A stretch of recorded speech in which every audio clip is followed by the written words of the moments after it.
Good afternoon. My name is Andrea Jenkins, and I am going to call this regular meeting of the Committee of the Whole for Thursday, September 20th to order.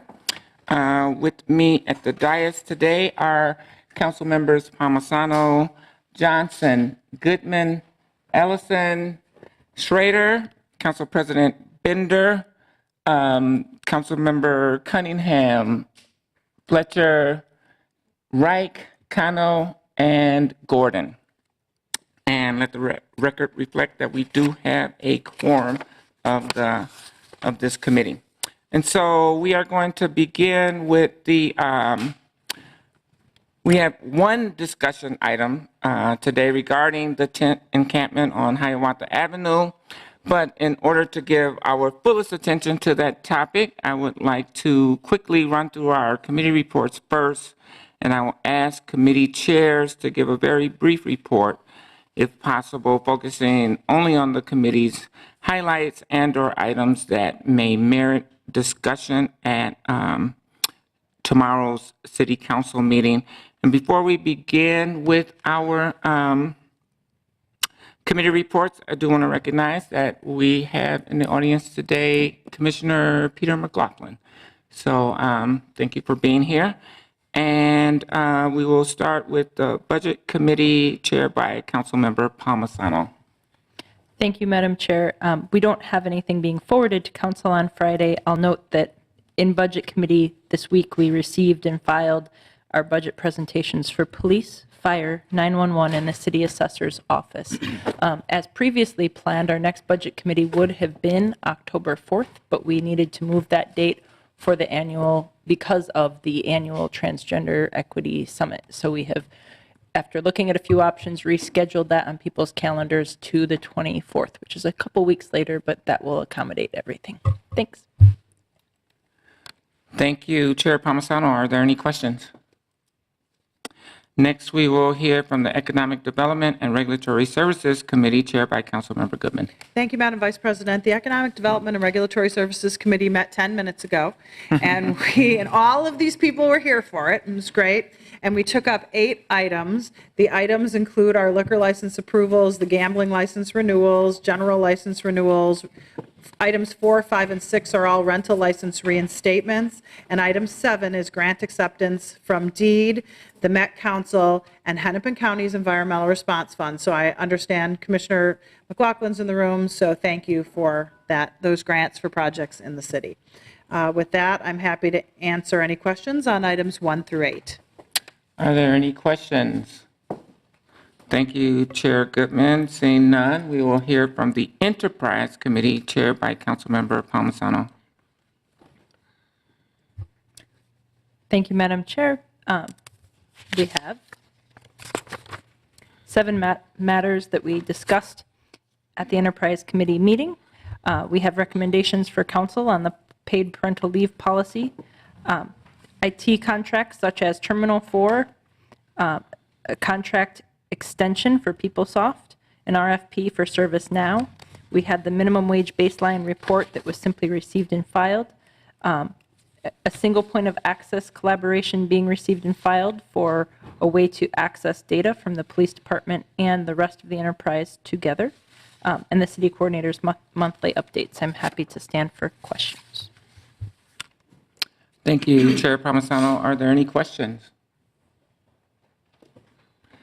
Seeing none, we will next hear the Housing Policy and Development Committee report, chaired by Councilmember Gordon. Thank you, Vice President Jenkins. The Housing Policy and Development Committee is bringing 2 things forward on Friday. The first is just a revised bond issuance for the East Town Apartments at 815 6th Street. And the second item, we took some testimony and a staff report on the Hiawatha encampment, and we're going to be hearing more about that later this afternoon. Thank you, Chair Gordon. Are there any questions? Why do we have to pick one today? The next report is from the Public Health, Environment, Civil Rights, and Engagement Committee, chaired by Councilmember Cunningham. Thank you, Madam Vice President. The Public Health, Environment, Civil Rights, and Engagement Committee will be bringing forward 3 items for consideration at tomorrow's council meeting. The first is a gift acceptance for the use of space and facilities at Metropolitan State University for the Urban Scholars Program. The second is the passage of a resolution establishing the Northside Green Zone Task Force to serve as an advisory board to the council on the creation, implementation, and evaluation of the Northside Green Zone Work Plan. And our third item is directing health staff as a part of the group violence intervention program to gather the necessary information and data from violence prevention partners to update gang, click, and group information. This will be done every 6 months and is effective immediately. I'm happy to answer any questions. Are there any questions? Thank you, Chair Cunningham. Our next committee report is the Transportation and Public Works Committee, chaired by Councilmember Wright. Thank you, Madam Chair. The committee reporting 7 items, all of which are standard activities of the various departments, including special service districts, work with our Department of Transportation, and activities with our contractors who provide those services. I'll stand for specific questions if needed. Are there any questions? Seeing none, we will now hear the Ways and Means Committee report, chaired by Councilmember Warsame. Thank you, Madam Chair. The Ways and Means Committee has an extensive list, up to 18 items to bring forth to the full council. The first 3 items are contract amendments, and the 4th item is a bid for the Minneapolis Convention Center terrazzo floor updating. The 5th item is a bid for the Minneapolis Convention Center steam room cooling equipment renovation project. 6th item is a bid for the Minneapolis Convention Center meeting room and ballroom replacement. 7th item is a bid for the Target Center fall protection anchor project. The 8th item is a bid for the telecommunications PBX equipment and maintenance. 9th item is a gift acceptance for the city travel expenses to the International Association of Transportation Regulators Annual Conference. The 10th item is a real estate transaction with Metropolitan Council for the Southwest Light Rail Project.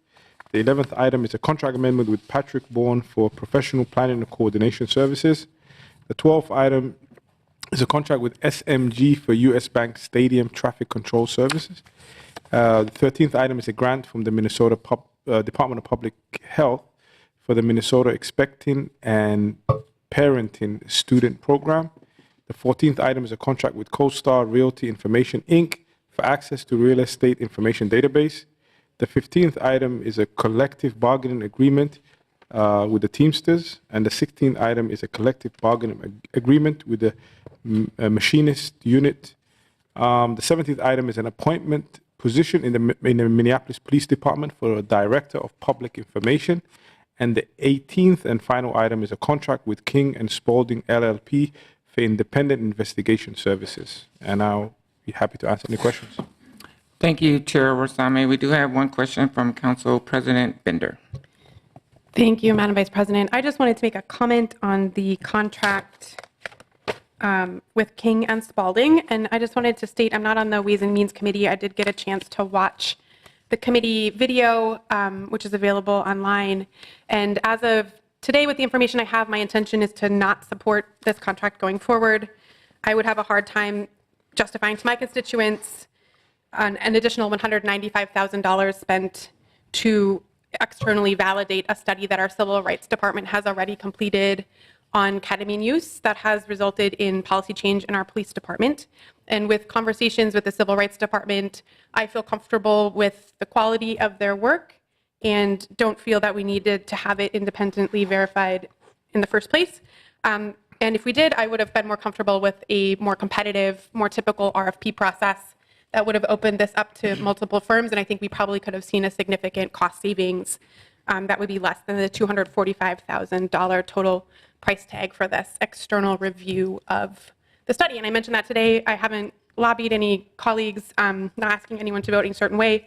I wanted to say that today because I may be missing something. I'd like to invite anyone to give me information that may be different than what I just stated. But again, in conversations with the Civil Rights Department, I feel comfortable with that position as of today. Thank you, Madam President. Are there any other comments or questions? Councilmember Ellison. I just want to reiterate what the council president was saying, and I also won't be supporting this item.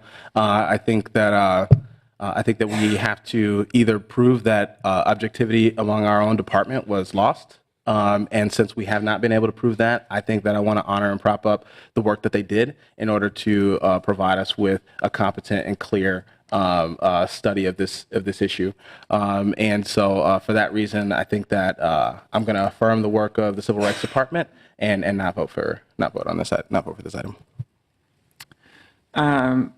Thank you, Councilmember Cunningham, and the chair now recognizes Councilmember Cunningham. Thank you, Madam Chair.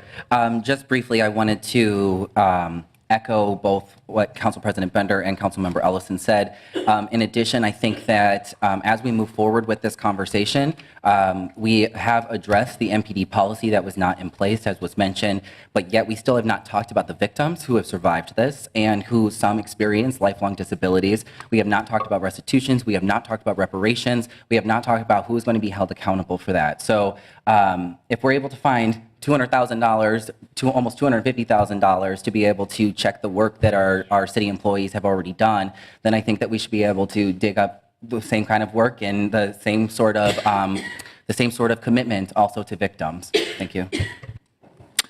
Thank you, Councilmember Cunningham. Are there any other comments or questions regarding the Ways and Means report? Seeing none, we will now hear from the Zoning and Planning Committee. That report will be given by the committee's chair, Councilmember Schrader. Thank you, Madam President. Madam Chair, the Zoning and Planning Committee will bring forward 4 items for approval on Friday. The first is granting an appeal for the land located at 50 DuPont Avenue North and 100 Irving Avenue North. The second is the granting of a rezoning for 1625 Marshall Street Northeast. The third is also approving a rezoning at 1627 Marshall Avenue Northeast. And the fourth is approving an environmental assessment worksheet for 30 South 3rd Street. And I'll stand for any questions. Thank you, Chair Schrader. Are there any questions? Seeing none, we will now hear the Executive Committee report given by Council President Bender. Thank you, Madam Chair. We have 3 items from the Executive Committee. They are each agreements with collective bargaining units, the 911 Supervisors Unit, the Supervisors Unit, and the Laborers Unit. On each of these items and on all of the labor agreements that have come through the Executive Committee, I just wanted to lift up that we have been unanimous in our interest in working together with our staff who are negotiating these agreements to ask questions about how we're advancing our race, equity, and gender hiring goals. And I want to really thank the Council Vice President for her leadership in making sure that that is part of every single conversation we have about each collective bargaining agreement. Thank you, Madam Chair. And are there any questions? Seeing none, we will close out our committee reports and open up our discussion item for today regarding the tent encampments on Hiawatha Avenue, and certainly recognizing that there are many other encampments and homeless individuals in and throughout our city that also deserve the same level of attention. And given the intensity and the gravity of this situation, you know, I have, as the chair, decided to suspend with our rules of public comment at the Committee of the Whole and open up a period for public comment to last for 15 minutes. And one of the reasons why we have to do these things is, A, we need to have people sign up for public hearings. We have to notice public hearings so that all people can have an opportunity to participate in these conversations. But again, given the gravity of this situation, I felt it important and pertinent to have some discussion. And before we open up the public hearing. I do understand that Commissioner McLaughlin wanted to share some comments with the body today. Is that a correct assumption? Yes. If you wouldn't mind joining us at the podium.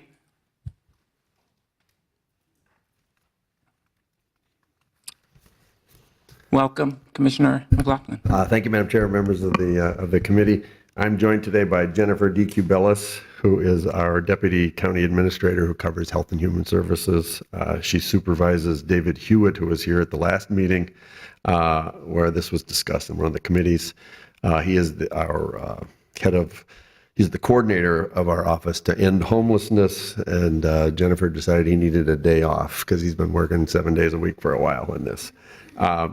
First and foremost, what's going on is a human tragedy that's really decades in the making. I don't think we need to go into the details of that. It's now very visible. It's also a systemic, it shows where our systems are falling short of what needs to be done, and that's really what we need to be addressing here.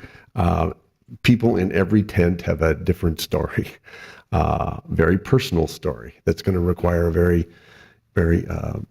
individual response. And what we're trying to do collectively here, the city, the county, the nonprofits, the community, is to try to find a response that works for those individuals. And we're trying to make adjustments as necessary in our programming. Some are possible, some are not, but that's the exercise we're involved in here. We've done this hand in hand with the city from day one, with the city as the lead, as the public health agency, the public health authority in the city of Minneapolis. As I understand it, and Jennifer can provide details, any requests that have been made of the county to date have been resolved, and she can again provide details on that. And we've been moving forward hand in hand. I was in a meeting with the governor, with Jan Callison and the mayor just 2 nights ago. We were pleased that, for example, the state is going to give us a waiver on some GRH housing operating money to allow for 12 new units of housing, low barrier housing, to be created with the American Indian OIC. That's a step forward that's going to address part of the population that is at the camp. As we now move into what I consider to be phase 2, which is to try to find as many placements as possible for people. We've been doing that, and Jennifer can document that what's happened to date. But there are additional placements that can and should be made. Chemical health, mental health, in some shelters and some in housing. And there's a discussion today, as I understand it, of a temporary navigation center. Our staff just got the proposed budget for that around noon today, and so we're going to be taking a look at that.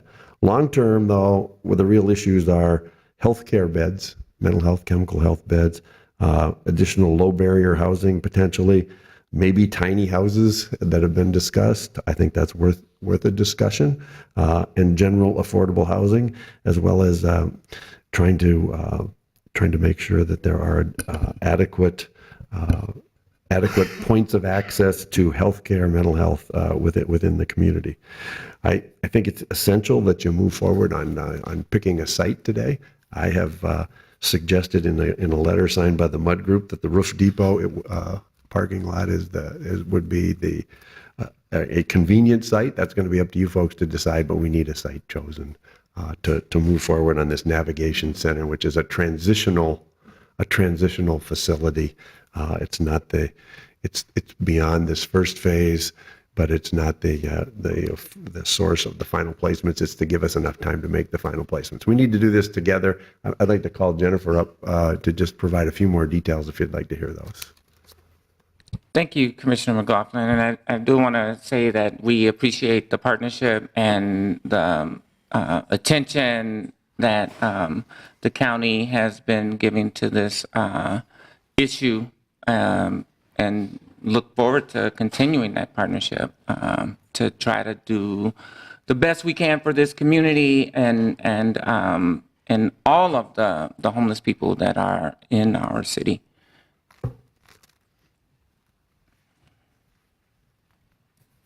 Thank you, Commissioner McLaughlin and council members. Jennifer DeCabalis, Deputy County Administrator at Hennepin County, responsible for Health and Human Services. I'll apologize in advance. I'm dealing with a head cold, so I don't have a huge voice today, but did want to speak to the concerns we've been hearing about. Is Hennepin County at the table and in partnership? And we certainly are. We appreciate the opportunity to talk to the council today on this. We are on daily phone calls with the state and with the city and with our community partners, and we are committed to continuing those efforts. What has been very impressive about the response has been the community leadership that we have all seen, the community helping drive what do they need, when do they need it, what's getting in their way. And our government response at the city, the county, and the state level has been, how do we remove barriers? How do we get everybody in the best possible place based on, as Commissioner McLaughlin mentioned, their individual needs at the moment? The county response has been extensive. We have our shelter access team engaged. We have our housing supports, and in Hennepin County, a lot of those housing supports are focused on vulnerable populations. So those most in need of supports to maintain or engage in housing. Our mental health teams, our chemical health teams, our child welfare system, making sure kids are in school, are healthy, are well, and those families have a pathway to some housing stability. Our health care for the homeless team is on site on a daily basis and providing the work that they generally do throughout the community, making sure we have a focused effort at the encampment. And then our public health department is also engaged in support of the public health department that's operated under Minneapolis. Our income assistance is working with folks on emergency assistance or applying for benefits where necessary in order to, again, give people a pathway to stable housing and to stability in their lives.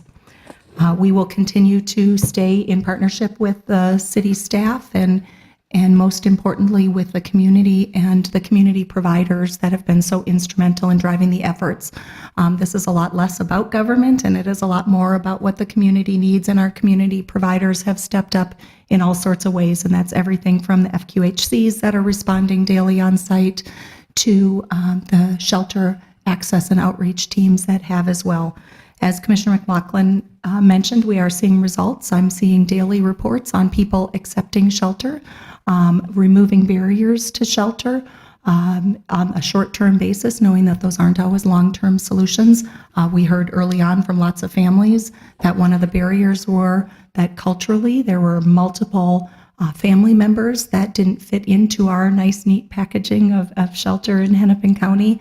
And so we've continued to listen and adapt our response as a result of what the community is needing. So we get daily reports that says people have a plan, and that's our ultimate goal, is to work alongside individuals and families to say what is important to you, what can we offer, and how do we get you on a different path, and develop those plans in partnership with the community in order to enact a pathway for every individual at this encampment. Short term, we are looking at just the safety and stability efforts, and clearly longer term, as Commissioner McLaughlin mentioned, working alongside the state in how do we create more of the housing supports that we need, and some of that is harm reduction efforts at the front end. If somebody is struggling with mental health or with chemical health and needs a recovery treatment but may not be ready for that at this point, how do we do some low barrier housing? And then how do we also increase the supports when folks do get into recovery and need some additional supports in the community to continue to support that recovery back in our neighborhoods. So we are looking at all of those. We are looking at how do we pull some levers that we have at the county, that we have at the state differently in order to better meet the needs, and we will continue to stand in partnership. Thank you. Thank you, Ms. DeCabalis. Really appreciate that update as it helps us as a body to make the decisions that we need to make, knowing that we have partnership with the county and hopefully the state as well, because this is an issue that impacts our entire community, and we all have to stand up to address these issues. So I really appreciate your report. Thank you. In closing, I'd just say keep an eye on the long term here. Absolutely. The Navigation Center is a transitional effort that we're going to need. But the long term is really really the key in my mind to resolving these problems, to getting at the root causes that have been in place for a long, long time. And one of the places to go for that, resources on that, is healthcare money. That's I always call that the big pile of money. Sure. And I think we need to find ways to mobilize Medicaid funding for those who are eligible to try to provide a full range of assistance, whether it be mental health, chemical health, clinical health, but also housing. Housing. And then ultimately, there's got to be a job strategy for many of the individuals too. So that's where I think we need to go. No, you're right on point, Commissioner McLaughlin. It has to be a long-term strategy that has to be inclusive, again, as I mentioned earlier, of all of the people in our community. And certainly this has been a very emotional, visual display of a really deeply entrenched problem in our community, and bringing attention to it. And so I see this navigation, I personally see this navigation center as an initial step and an opportunity for us to begin to work on the long-term solution. So thank you very much. Thank you very much. So I do want to give an opportunity for others in the audience that may be willing to or interested in speaking to this body. I do want to again emphasize this was not noticed as a public hearing, but we are going to open it up for 15 minutes of public discussion, 2 minutes for each speaker. And if you are interested and want to speak, please approach the podium and then provide your name and address to the clerk after your 2 minutes of comments. And if you could state your name and address for the record, we'd appreciate it. Yes. My name is LaDonna Redmond. I live at 5729 Xerxes Avenue South in Minneapolis. I promised myself I wouldn't cry, so I'm going to cry through this, and just bear with me. I want to say good afternoon to each of you. And thank you for having this discussion today. As many of you may know, my son Wade died at the encampment in the middle of August 15th. He was in a coma for 3 weeks at Hennepin County Medical Center. We took him off of life support September 10th, and he made his transition the next day. I'm here today to let you know that I am committed to ending drug overdoses at that encampment and anywhere else in this state. My son did not have to die because he had an addiction, and no one else's child should die because they need help. What most of you know about me is that I've worked on food allergies because of my son, and that's how we all know me. But what you don't know is that prior to Wade's birth, I was the director of a women's treatment center. I wrote state and city policy for recovery homes and licensing and things like that. What you may not also know is that I'm 30 years sober. But yet my child at 20 years old died of a drug overdose. It wasn't because we didn't try to help him. He's had numerous treatment stays. It's boggling my mind that I also worked as an outreach worker with gay men and sex workers and IV drug users during the AIDS epidemic. And what I want to say most to you all is what I'm not hearing is that this is an epidemic. So I want to leave you with a few words that I'd like you to add to this conversation. One of them is we. This is not them or those or them folk over there. It's us. The second word is safety. We need a place that offers shelter for the coming winter. So yes, shelter and housing is important, but I really need you all to talk about ending and dealing with the disease of addiction. Harm reduction strategy saves lives. No one has to die because of a stigma or fear. We have no more time to waste. 2 deaths at the encampment is far too many. Let it be no more. So I am advocating that along with the navigation system, I'd like to see a safe injection site. It can be a pilot project ran by the University of Minnesota or any other entity. But one of the things that could have prevented Wade's death is a supervised injection site, knowing that he was an IV drug user at that camp. The third word is epidemic. This is an epidemic. Minneapolis is not alone. This is an epidemic, a worldwide epidemic like HIV, and has killed more people than the HIV and AIDS virus so far. This requires a health strategy, not just a housing strategy. This needs to be led by people who understand how this addiction impacts health. The fourth word I want to mention to you is treatment. This epidemic is a public health crisis. Addiction is a disease, period. Yet in the state of Minnesota, which is known for recovery and known for treatment, we do not have treatment facilities for Black and brown queer youth of color in our treatment system. And my son was queer. I'm encouraging the council to fund a feasibility study to address these gaps. I'm equally committed to making sure that Black, brown, LGBTQIA youth get inpatient treatment stays and that they are served by Black and brown treatment professionals. The fifth phrase I want to leave you with is brain disorder. Addiction is a chronic but treatable medical condition involving changes in the brain. We have to have people at the table who understand the impact that addiction has on the brain. The sixth is solutions. I encourage you to look at the root of these issues and to get to the solutions.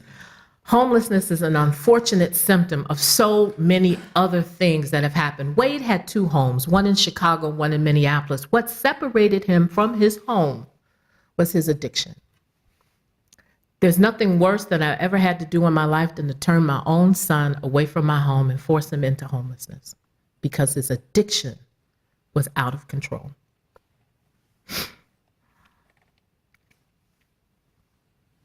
The dominant framework in addiction science today is biopsychosocial framework, which recognizes that there's a complex interaction between biology, behavior, and environment. So it is not lost on me that what I'm proposing has impacts on the social and environmental systems that we live in and in our communities. So the solution has to address all of those. We have to begin with having an accessible treatment facility in the city of Minneapolis. In the county of Hennepin, we need substance abuse treatment. And lastly, the word is care. The most caring thing that we can do is move people out of the cold into safe shelter.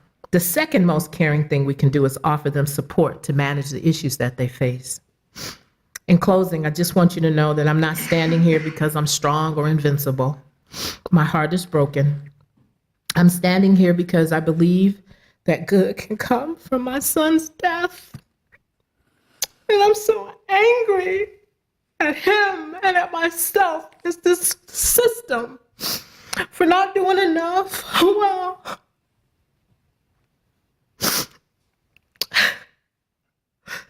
while hope is gone for my son, hope is not gone for this city. And so I implore each of you to get started with that movement, but be sure to include addiction as the focus and mental illness as the focus. Those services are sorely lacking in a city that has so many resources. Thank you. Thank you, Ms. Redmond. And I know that I can speak on behalf of my colleagues in saying that we express our deep, deep condolence to you and your family, and to the other family that has lost their loved one in this struggle too, and to all the families that are struggling at this encampment. And so thank you so much for your very, very moving testimony and suggestions for future improvements. the next person please come up to the stand and just want to just please sign in with the clerk after you give your statements. Please respect the 2-minute time limit. There is a clock here that can help to remind us of the 2-minute time limit. KG Narakawa. KG? KG, correct. Co-Chief Vice President Natives Against Heroin. I apologize, James was unable to be here today, but he does have a statement that he would like me to read, so I'm going to do that. Chairman and Council, we as NA need you to hear the message from our community that we need the roof depot. It's already getting cold, and this property is in our community. So this is the golden ticket for our relatives at the wall. It has a building, water, fence, all there now. No other spot has the needs and would take another month, if not more, to get it up and running.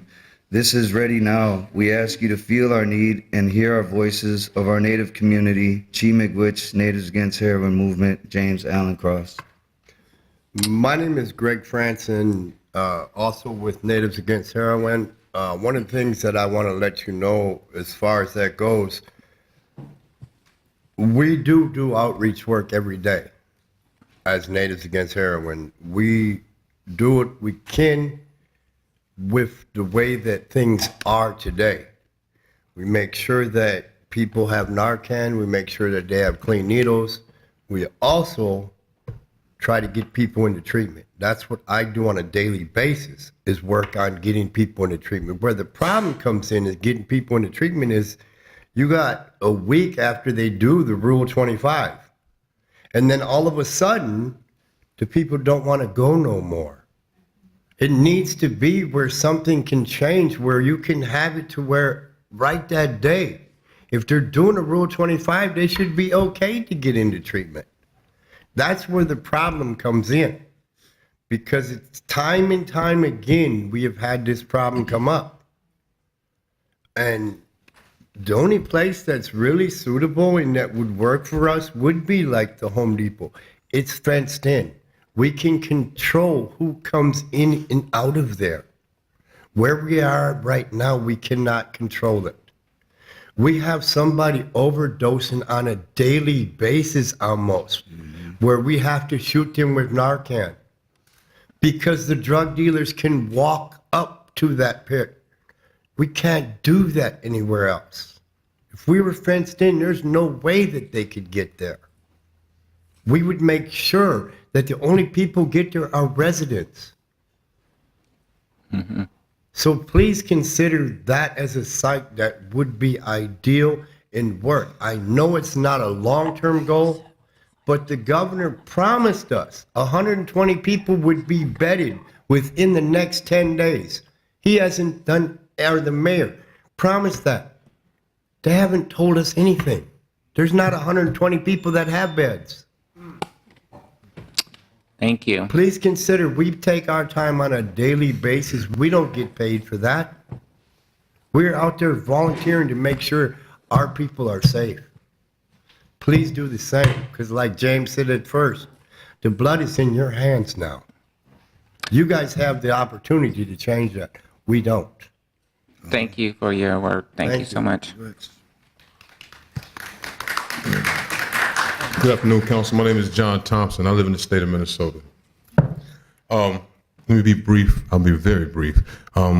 This morning, including this morning, when I opened my eyes this morning and every other day that I woke up a black man. So I'm to speak for my people, right? So I come here humbly asking you guys to hear me. I understand that the encampment is full of Native lives. I understand that the camp is full of, but when I walked over there, I saw black people at that encampment. Me and Brother Jonathan was over there just the other day, and there was a black man told me, brother, don't put me on camera because I got a job. And the people at my job will see me on your camera, and then they'll talk about me because I'm homeless, all right? There is a drug epidemic in the Native community, but there's a drug epidemic in the African-American community, and I don't want you to forget my people. I heard him say that he was going to come up with 10 houses with the Indian, whatever coalition you're going to do, but black people have been suffering for a very long time, and I don't know nothing but black. I wake up every morning a black man. The first thing I do is plant my feet on stolen native land. So I understand the natives fight. But at the end of the day, my people been suffering the same fight, and y'all did nothing about it. But now it's we're gonna help them. No, we're not gonna allow y'all to help the natives and not help my people. Because when you go to downtown Minneapolis, over there by the Salvation Army, when you go to downtown, there's a lot of black people that are homeless, a lot of black crack addicts over in downtown Minneapolis that need the same help. So don't try to figure this out for just one demographic of people, because the native people are my people too. But at the end of the day, my people have been suffering and asking y'all for some of the same thing for years, and y'all never came up as a body to look out for my people. I don't know nothing on this earth better than being a black man, and black people are beautiful, so I speak for my people when I tell you don't forget us like y'all always do. Don't forget black men and black women and black families like y'all always do, and try to mix this up to be a native thing, because there's black bodies out there in that tent camp, in tent city also. And I want y'all to remember that. Remember my people and remember my face, because I'll be back. When you go to downtown Minneapolis over there by the Salvation Army, there's a whole lot of black people that don't have nowhere to go, but they got drugs to get. They don't have no food, but they rather spend their money, the little money, on drugs. There's so many barriers in front of us, brother. I'm talking about it. I'm respecting 2 minutes, but a brother just told me that the landlord told him that if he ain't got 620 credit, he can't get an apartment. So that's barriers in front of us. Even when we find a place, even if we find a job, they have so many barriers in front of us. Here I am right now looking for some place to stay. They tell me the same thing. If my credit was 620, I wouldn't be looking for an apartment. I'd be trying to buy a house. So I want y'all to keep black folks in mind when you're making your decision, and make it a comprehensive decision to end homelessness for everybody, because black people suffer from the same thing the native people suffer from. Love y'all. Thank you. Thank you, Mr. Thompson, for that very important message. Thank you so much. Please, everybody, remember to sign in. We actually moved the sign-in sheet to this side of the dais so that you can get around. Oh, there's cameras over there too. Okay. Well, the sign-in sheet has moved. Thank you. Good My afternoon. name is Matt Seski. I come here in representation of Aurora Charter School, next to one of the sites that is proposed, 2600 Minnehaha Avenue. And like the others who spoke, it sounds like it might be a pattern. We found out about this site being a proposed site on Monday, and there hadn't been any engagement with me until that morning about 9:30. And I do have some concerns about that, because we educate 411 children between the ages of 3 and 14 daily. And I think they're already exposed to difficult lives, some of them, and have trauma and stress. And I can't support 2600 Minnehaha being a location where there's going to be known drug use and that sort of behaviors going on so close to a schoolyard where kids play at recess. And I am in favor of the Roof Depot site, and I just want to express that and think about compassion for the kids who are playing at recess and may be exposed to behaviors that could cause more trauma. So thank you. Thank you for your comments. Hello, my name is Meredith Folger. I live in Maple Grove, Minnesota, but I teach and I'm also an administrator at Aurora Charter School. My concern is also for the 2600 location that is adjacent to our property. Our children play right out back, and the only thing separating them from that area that's been proposed and is heavily being sought out is a chain link fence. I've prepared a letter that I would like to briefly read, but I do want to state that I am no stranger to addiction and recovery. My family on both sides has sustained harm, and I have watched 5 people I care about who lost their lives because of addiction overdose, and suicide, all related to chemical dependency.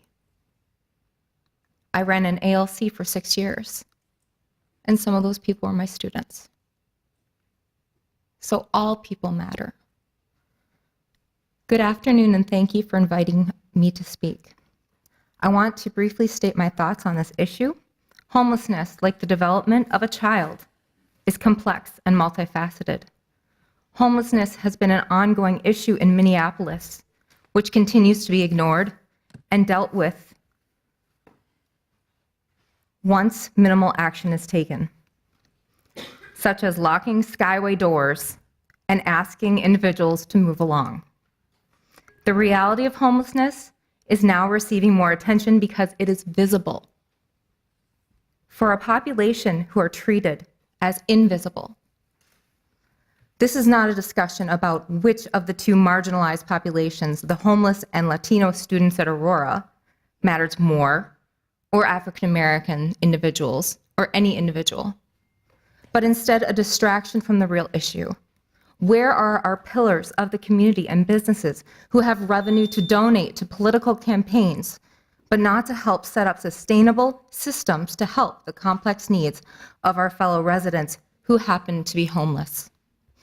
If there is drug use happening, we need to establish treatment plans and rehabilitation programs, not supply clean syringes and make the environment more sterile.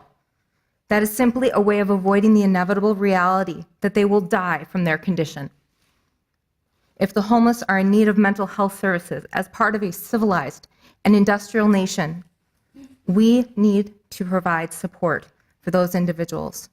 Individuals who are homeless for any variety of reasons need help establishing sustainable living conditions, health and recovery services, and people to help them do that.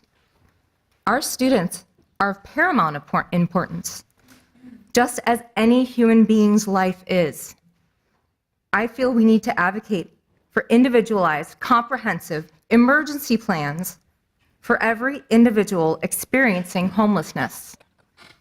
Anything short of this is simply turning a blind eye to a societal issue which is reminiscent of the cruelty of government prior to establishing support human services. Thank you. Thank you very much.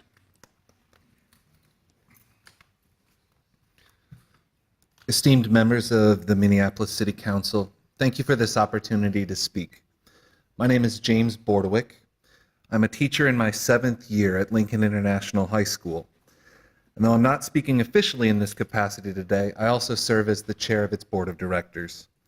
I'm here today to urge you to decide on an alternative site to the proposed emergency shelters at 2600 Minnehaha Avenue.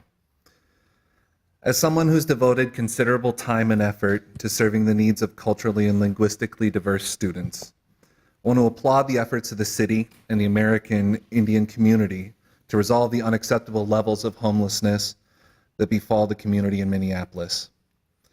My heart goes out to the vulnerable residents at the Wall of Forgotten Natives.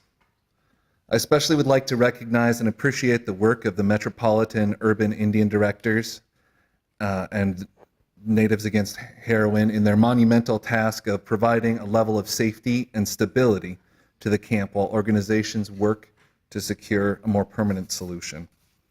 However, I humbly ask that this committee also weigh the needs of the students at Lincoln and Aurora Charter School. The proposed location at 2600 Minnehaha is within 100 feet of both schools. Despite the best efforts of the organizations working with the residents at the Wall, it remains a high-risk environment, as can be evidenced by the 2 deaths that have occurred there in the last month. It is my fervent belief that placing emergency shelters at this site would expose our students to legitimate dangers, both physical and mental. Many of the refugees at our school suffer from PTSD related to their experience at camps. I worry that building the shelters across the street could trigger and re-traumatize them. Additionally, building emergency shelters may have a negative impact on our enrollment. As I mentioned, many of our students and their families are refugees. Safety is a serious concern for them. In point of fact, it is the reason many of our families enroll their children at our school instead of a larger public high school. Creating these emergency structures at 2600 Minnehaha would do little to enhance our reputation as a safe school. On the contrary, it could be seen as a reason to enroll students elsewhere. In summation, on behalf of the well-being of the children at Lincoln and Aurora, I ask that you vote to build the emergency shelters at the former Roof Depot property or another viable site. Thank you. Thank you, sir. Good afternoon. My name is Patina Park. I'm in Lakota. My family comes from both Cheyenne River and Standing Rock. And I greet Madam Chair, Madam President, and the whole council with an open heart and a good mind. And I'm grateful for this opportunity to speak. I'm representing the Metropolitan Urban Indian Directors in my current role. I am the chair, and I was identified in a meeting I wasn't at as the point person for the community, which is a role I have taken on. Our letter, I apologize, was addressed to the mayor and in hindsight should have been addressed to the entire council, so I own that error and I apologize profusely. But the position of MUD has not changed as far as the location. I'm here to urge that this council come up with a location so that the date that is breathing down everyone's neck and causing trauma and terror at the camp itself right now, so that we can move backwards and figure out when is a reasonable time to put all the infrastructure in space for this temporary transitional winter camp, essentially. That'll give us time to address the needs of the individuals. It will give us time to come up with alternatives that will have long-term housing effects in the community, that are self-determinant, that are no barrier and low barrier housing and will be accessible for all people. Because I also step here in front of you as your relative. Matakwasan, you are all my relatives. So I ask you as my relatives that you think outside of historic responses to this issue, that you think outside the pressures of people who don't understand why that community is there. Community that is not just Native, because we're all Native somewhere, aren't we? But that we look at them as the humans they are. These are people. And I hope that whatever response is brought forward holds that humanity first and foremost. So I am grateful for your time, Woplatanka. Thank you so much. Thank you. Ms. Park. Hello, my name is Anna Soria. I am both a member of the staff at the school adjacent to the lot that is being proposed as the best viable option for the encampment. Sorry, I'm a little bit nervous. I am here for you today as a parent and a voice for my child, because my child is in school and he's not able to be here. There are a lot of concerns just recently finding out about this proposal, about having them so close to the school, the encampment so close to the school. I have not even had enough time to digest the news, the proposal. I went in ahead and did some, try to do some research, all secondhand, third-hand information that I am receiving as a parent. And I am concerned for both sides. I am concerned for our community members and not having the word transitional or temporary being used and not having a sustainable, from the get-go, plan set, an action plan for the needs that they are having, for the topics are mental needs, needs for drug overdose. I understand addiction, not from myself, but it hits close to home, and I know that people fight demons inside of them, and I know that it is a fight, and that it is a struggle, and that they need help, because there are times that you are not able to do it alone. But at the same time, I am a mother, and I must look for the well-being of my child.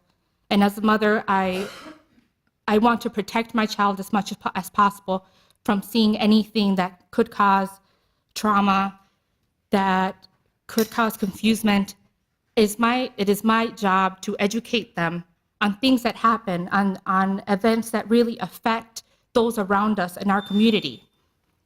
But I ask you please as well to consider a more sustainable option such as the roof depot for them that would not leave open barriers for just anyone to walk by. Thank you. Thank you very much. Bonjour. My name is Sharon Jay. I'm the Executive Director of the Indigenous Peoples Task Force, and I've been the Executive Director there for 30 years. So I've seen a lot of people come and go. And I want to say, first of all, that Native Americans are homeless because of racism, pure and simple, because of genocide inflicted upon us by the powers that be. Now, just in response to some of the things that have been said, there are children that are at the encampment. And aren't our children just as important? I support the roof depot as a time-limited solution. I also want to ask for a joint coalition of city, county, state, tribal governments, corporations, and churches and foundations to come up together with a long-term solution that deals with not only the homeless situation, but all the things that lead to that. Substance abuse, mental health, education, all of those things. There has to be a plan to deal with that. And you know, and I know, that as Native people, we are at the wrong end of every graph that measures the social ills in this country. So I just want to say, don't, the roof depot is a good temporary solution, but it is not the long-term solution. There needs to be an intermediate goal, there needs to be a long-term goal, and that will take the work of everybody. Now, before I came over here, my staff, we did what we know how to do, and that's, we had a pipe ceremony and sent those petitions up. And I hope that as you make your deliberations, because we prayed for every single one of you to make the right decision. And we ask you to do that for our people. Miigwech. Thank you, Ms. Day. Good afternoon. My name is Aminatus. First of all, thank you for your continued service to help the residents of the Wall of Forgotten Natives. It is imperative that the people living there receive the adequate housing and resources that they need and deserve. I'm a teacher at Aurora Charter School where I have worked for 15 years. I live in Ward 10 where I have lived for 12 years. Sadly, the students of Aurora Charter School currently have no playground. Their play area is a small parking lot behind our school. There they run and jump and skip on the hard pavement. They wander over to the metal fence separating our parking lot and the vacant lot at 2600 Minnehaha Avenue. By this fence, the students gaze at the grass there with longing, imagining swings and slides and soccer fields. Although I can sympathize with and respect the needs of our neighbors at the wall, I cannot support relocating it or moving it to the vacant lot adjacent to Aurora. And I urge you to propose another option, such as the depot, for all of the reasons that have been stated by the speakers before me. What I am most concerned about is the drug use that we know will continue to happen because of addictions and because of the problems, the social ills that are happening within the community. And honestly, as I stand before you, I'm conflicted because I feel like saying this statement, I'm making this about oh, we don't want them there. It's not that. I don't want anybody to think, oh, we don't want these people next to us. That's not it at all. I believe that the people at the encampment need housing. They have social needs that that you can help them receive. And the only thing is that as a teacher, I need to think about my students and their safety. And having the encampment near our school would be dangerous for our students. Thank you. Thank you. My name is Jonathan Mason. I also live in Minnesota. I'm going to make it quick. I was up at the encampment with my brother John, and we talked to James Cross, and a lot of Native Americans are out there, and they're fighting, and they have a lot of people on the behalf of them. But like my brother John said, the black community, we've been dealing with this over north, next to our schools, next to the houses, all day, every day. And so I went to the encampment. I'm talking to brothers. He ain't high. He ain't sober. Or he's sober. He has a baby, newborn baby. They sleep at Walmart in the bathroom. Okay. He said, Brother Jonathan, he's texting, he's writing me every day. Can you come back down here? Can you come back down here? Please talk to them people. Can you talk to them people? I'm out here speaking for, I'm Native, Black, and white. I'm speaking for everybody out there. We know there's a drug addiction. We know that there's an epidemic going on. We need to honestly, the St. Anthony just had that debacle with the land. Let's get everybody over there ASAP. Get the chain link fence from Thor Construction. Get them over there, chain it up. Let my brothers over here run the security by themselves. Get them walkie-talkies. Get everything that they need. We need to have emergency assistance for the people that are out there. The winter is coming. I know people are upset about the schools, but there's babies inside of those tents. That's right. That are watching overdoses. And they're watching people come up that have drug addictions. And I went out there and several people told me, bro, don't get me on camera. I'm like, for what? What's going on? I got a warrant. Now, now there's people in there that they're pedophiles. There's people that are ready to do whatever to these people. And people are moving so slow. We had 8 agenda items gone in 45 seconds, but we can't figure this out. We got to hurry up and get this going. So I talked to Minneapolis Public Schools. They said that the women and children, all of them, they can come into Willard. So if you guys aren't tapping Ed Graff, I would suggest talking to Minneapolis Public Schools at nighttime.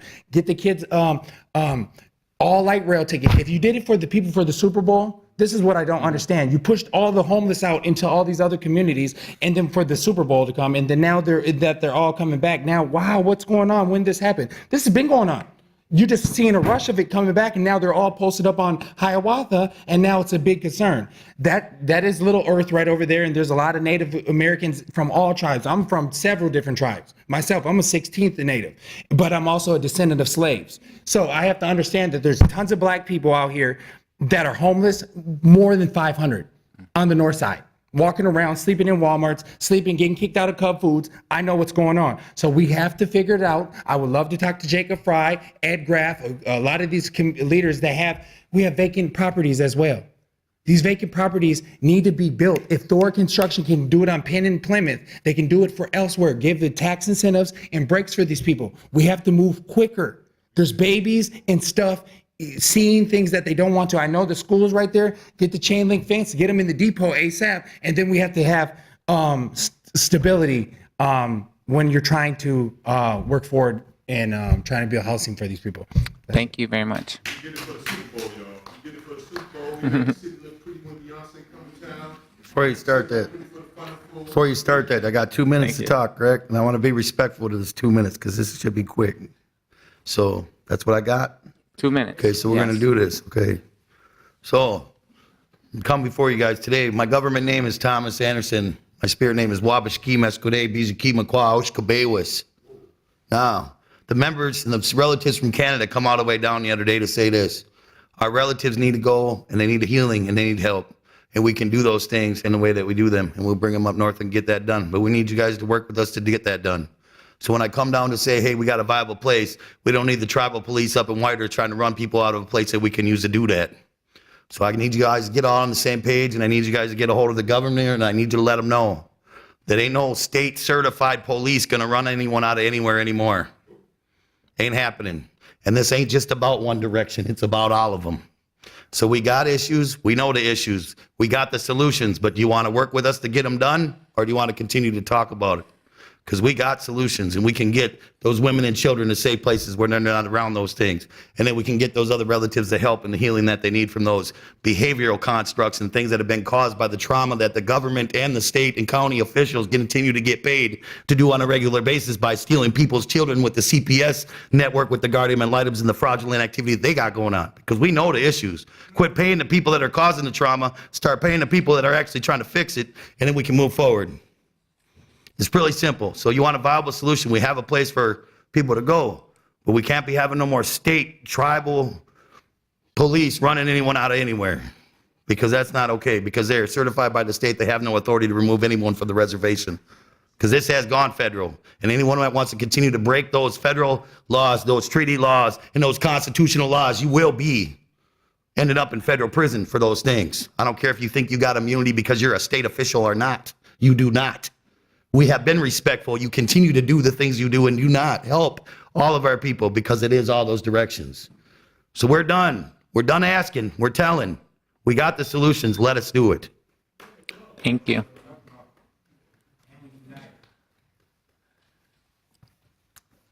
Hi, good afternoon, council members. I appreciate the time to talk with you. My name is Anthony Stately. I'm the CEO of the Native American Community Clinic, and my clinic and my staff are located exactly 2 blocks to the west of the encampment.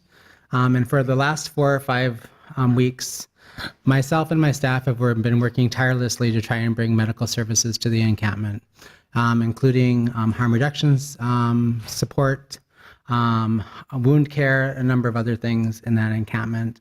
It has been one barrier after another, from the city to the county to the state, trying to get those services in that encampment. And I finally figured out a solution to it. And this week, I got on-site medical service happening there on that in that encampment through a partnership that I developed, through the Red Lake Tribal Partnership that was formed between myself and a private entity in the Red Lake Nation.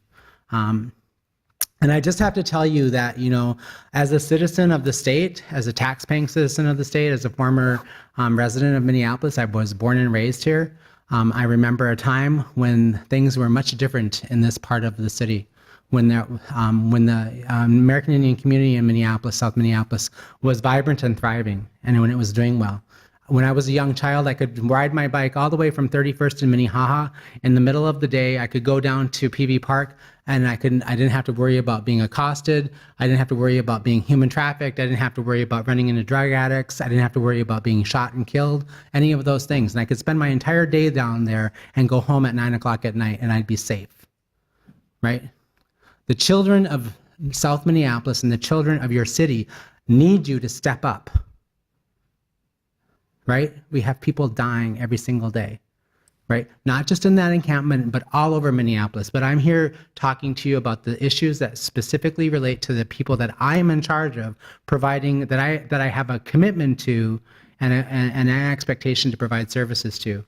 We have overdose rates in Minneapolis that are 6 to 7 times higher for the Native population than the rest of the state, right? It doesn't mean we have more opiate addiction happening. It means that we have less services available to us, right?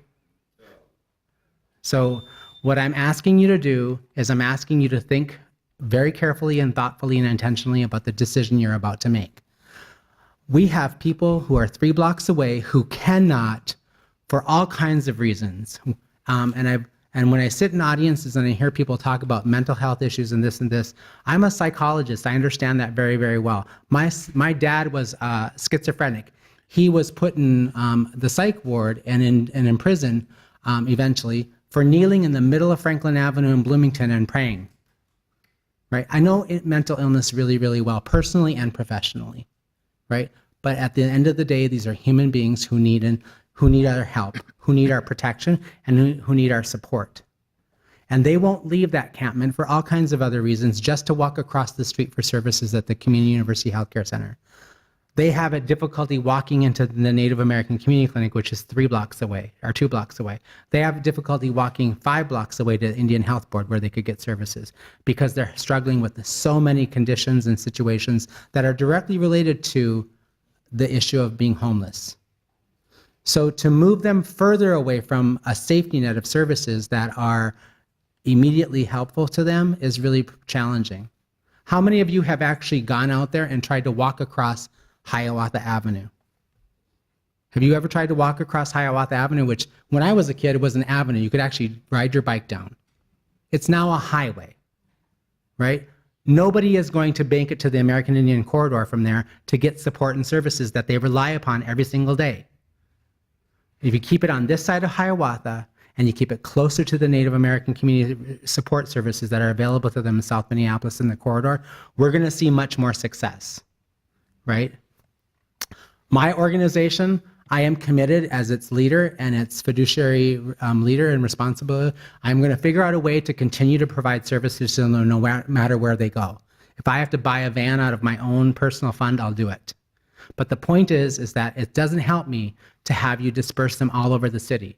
I won't be able to help them. It'll make my job and the job of my community and the job of my staff 100 times more difficult, right? So I'm in it with you. I'm a full partner, but I expect you to be a full partner as well. Thank you. Thank you. Sorry, I need my umbrella. It's raining outside. Okay, so I'll be quick and brief. I'm Margarita Ortega. I am a Little Earth resident. I was born and raised there. I wanted to give you a full picture of why the camp is at Hiawatha. It is at Hiawatha because we have the largest urban Native population there. We've organized together as a community because a lot of us, even that do have homes right now, didn't have homes before. We've been homeless. A lot of our population knows this story, knows this experience. So I want you guys to understand that a lot of the people that work within NA, they've already been addicted. They've already are in recovery. They've already been homeless. We are doing this out of our own experience, our life experience, to help people that are going through the same things we've been through. That's why the camp's there. And that's why we're there around the clock, 24/7. We don't leave. No one leaves that camp. Not one NA member will leave that camp until another NA member is there to recover. We are there around the clock to make sure that we are helping every single person there. If you move the camp over to 26th and Minnehaha, I want you to understand something. Winter is harsh here in Minnesota. There's no buildings, no barriers to break that wind. And our wind chills can get to 35 below. It's dangerous.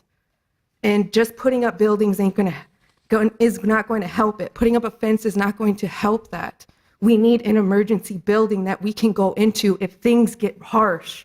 And Roof Depot is the only one with that emergency building. That we have babies out there. We have a pregnant mother out there that is going to give birth out there, bring back her baby out there.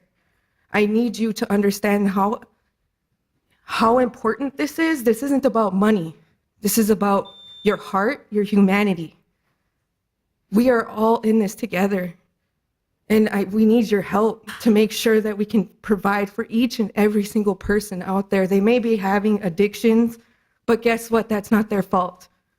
It's the system's fault. They threw us on all these pills and then wanted to cut us off. Well, guess what? That's what spiraled out of control. So I need you guys to take ownership and help our people out there. It's not just all their fault. Thank you.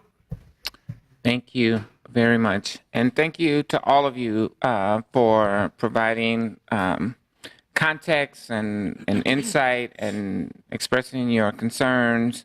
It's very, very, very important to hear and certainly moving.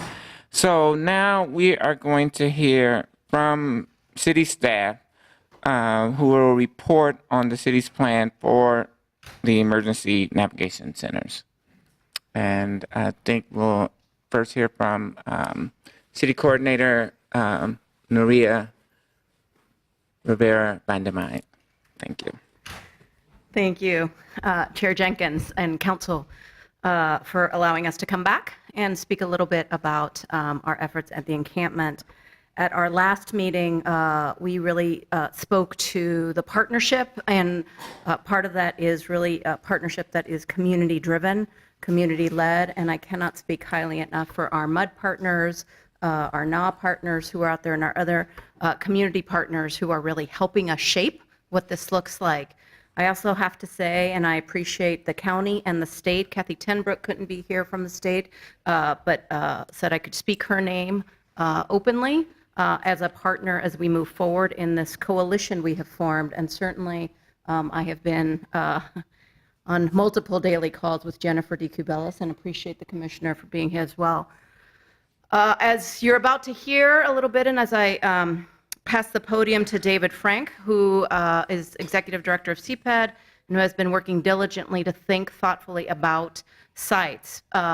And the site, as we think about it, is for this navigation center. And I want to just highlight that to some of the comments that occurred earlier. As we think about the navigation center, and we really think it's a great strategy, it is a gap that we have seen in the system. There is not a lot of low barrier emergency shelter programming as we look towards the city and across the nation. The concept of navigation center have really taken hold, and that is something that we really want to move forward to. While today we may be thinking of a proposed site for what will be a transitional or a temporary navigation center, the concept of one that remains throughout our system that is more permanent is something that I know that the state and the county are committed also to thinking about in the future, along with longer term items, as Commissioner McLaughlin also mentioned as well. I also wanted to address that the lessons that we learned today are not just about the encampment, although we appreciate the candor and the vulnerability of so many at the campsite who have shared their realities and their stories with us. It has helped shape strategies that I think we can use in the future, because the reality is that the plight of homelessness or the unsheltered is something that happens all across the city. It is not just happening at the encampment. It is the physical and most visible manifestation of an issue that is impacting not just us as a city, but it is a nationwide crisis. And it is something that we hope to learn from this to move forward and create better options, whether they are treatment options, whether they are housing options. But really importantly, one of the lessons we have learned from the folks at the encampment is really focusing on mental health options as well. And so I want to not let that be spoken and be said, that the opportunities and the richness of the experiences of the encampment will actually help shape a better future as we move forward. I also want to address the issue of September 30th, and I want to just say out loud that as that initial date came forward, it was it was something, it was a date that came forward not in isolation. It was certainly a date that was done with staff and with MUD leadership at the table. It was a date and a strategy that we talked about with other jurisdictions who had been addressing this issue in terms of having a goal in which to say, all right, we're going to put all our efforts quickly to a certain deadline. Part of that is a strategy because, as you know, and I know that we have talked about this in other times, if we had said 6 months, we would have been here 6 months. If we had said a year, we would have been here in a year. It is a strategy to get us to move quickly in a coordinated fashion together. And while I don't believe, and I think that we are clear that we are not intending to disband the camp without an alternative, I think it has helped shape and move our strategies together in a different way. Just earlier this morning, the mayor's office and Ms. Park and myself spoke about September 30th not being viable because we need to have this discussion today about what a site looks like and what that could look like. It is the commitment of all our staff who have been involved in this not to simply say, all right, September 30th has come, everyone leave the camp. That is not where we have been talking about. It is not what we intend to do. We intend to move forward with a temporary navigation center because first and foremost, wherever that site is located is safety, is public health, and it is services to make sure that people can get to positive outcomes throughout this crisis. So I stand ready for questions, but I know that I'm not the person that you want to hear from. And so I will yield the floor, unless there are questions specifically, to David Frank to speak a little bit about site. Thank you. Are there any questions? Welcome, Mr. Frank. Thank you, Madam Chair, committee members. I'll put up a map.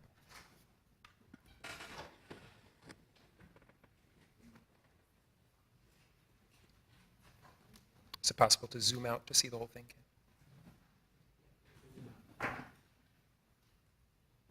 Casey's going to help me, I think. Madam Chair, committee members, David Frank from CPED. Thank you for your attention today. Thank you, Casey, for your upcoming help. Before I start, you should know that you have some of your best city staff working on this emergency situation. Nuria Rivera Vandermeide, your city coordinator, our city coordinator, has been doing incredible work coordinating inside the enterprise and outside. Thank you. On our response to this terrible situation. From CPED, I would acknowledge Chuck Lutz and Andrea Brennan, who have been instrumental in formulating the things that we're doing and carrying them out. From Public Works Director Robin Hutchison and Lisa Cerny, the Deputy Director, and Mark Ruff from Finance and Property Services. So I will just point briefly to each of the sites that I will then mention, and I'll probably wind up putting that map back up again as we get into it. So I'll stand here. The encampment, as you know, is towards Franklin, Cedar, Hiawatha at the top center. You'll hear me talk in a moment about what we call the IPTF site. That stands for Indigenous Peoples Task Force. And again, I'll get into the details, but we will soon be bringing forward a recommended agreement to sell that property to the Indigenous Peoples Task Force. And you'll hear me mention it. It isn't one of the primary ones we've been considering. Those two are towards the bottom of the image, the Roof Depot parking lot. And please remember, we're talking about the parking lot, not the building. And then 2600 Minnehaha. So I'll say much more about those last two, but I wanted to orient us on a map before I get started.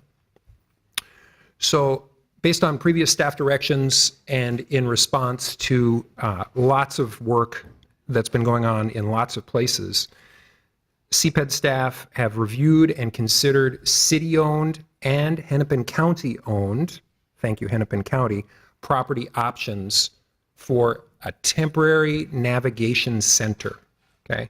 And I'll describe in a few minutes what that looks like and show you some layouts. We only considered options that would satisfy the request by encampment residents and community residents and organizations supportive of people at the encampment to be nearby to the current encampment site. And as I said, we mostly, almost entirely considered property owned by the city and the county, and we only considered properties which are vacant. There are far too many issues to move as quickly as we need to move to put this interim facility in an existing building. So when we talk about Roof Depot today, what you need to know is that your staff has been working on the parking lot at Roof Depot, and that's what's outlined on this map. I can answer more questions about that if you like, now or later. So first, let me talk about 2600 Minnehaha. It's a 1.5 acre site owned by the city, available immediately. It's vacant today. It's zoned I-1. It's zoned industrial.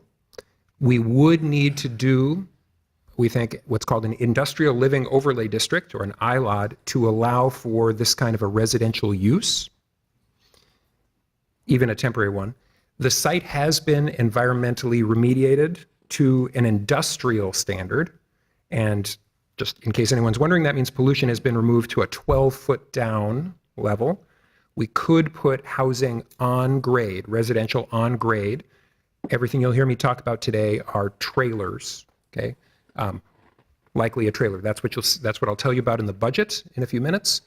That's what we're talking about. We are not talking about tents, and we are not talking about something more permanent. We're talking about a trailer that comes to the site and is placed on site. And that would be okay with this in the environmental condition that 2600 Minnehaha is. And putting, the thing you need to know about that is that putting water and sewer, the utilities, below grade, we would need to be, and are already, working with the Minnesota Pollution Control Agency to allow that installation. We think that putting the interim navigation center on this site won't impede future development on this site. That's why we own it. We own it for future development. There's been talk of a Somali mall with Councilmember Warsami's office. We've done some work on that. Any development that might happen here is prospective and far enough in the future that a short use from an interim navigation center we think would not impede that development. The site is, as you know and as you have heard today, is adjacent to one charter school and across the street from another, and we know that. And the closest residential properties to this site, which is largely in an industrial area, including those two schools, is about 2.5 blocks to the northeast as the crow flies. I'll now move on to describe the Roof Depot parking lot. That's about 1.9 acres, so slightly larger, more of a rectangle than the square-ish shape that 2600 Minnehaha is. It is also city-owned, and from a physical standpoint, that parking lot is also immediately accessible. It is zoned I-2, it's also industrially zoned, and as at 2600, we would need to pursue rezoning of some sort, let's call that with that I-lot I mentioned, to permit this temporary residential use on the site. This site is not environmentally remediated. We believe temporary housing, like a trailer, can be put on top of the parking lot because that asphalt cap, we think, is enough of a barrier between the environmental contamination under the asphalt and the trailers placed on top. We think that if water and sewer were to be put underground at Roof Depot, that we would have to do some level of remediation, which would take time. We think it could be possible, although I know my phone will ring tomorrow from the MPCA when I say this, to run lines above grade, insulated water and sewer lines above grade to avoid disturbing the soil. The site is across the street, across Longfellow, from residential properties. It's not adjacent to schools. And here's a key one. Creating an interim navigation center at the Roof Depot parking lot would require you, the City Council, to make a decision about the use of the Roof Depot parking lot that is upcoming after some extensive community process and some discussion at Ways and Means, I believe, planned for October. So, sorry, I should have had this up. I'm going to put this on. There. Those are the things I just said, perhaps a little more summarized. So, that's the background on the two sites.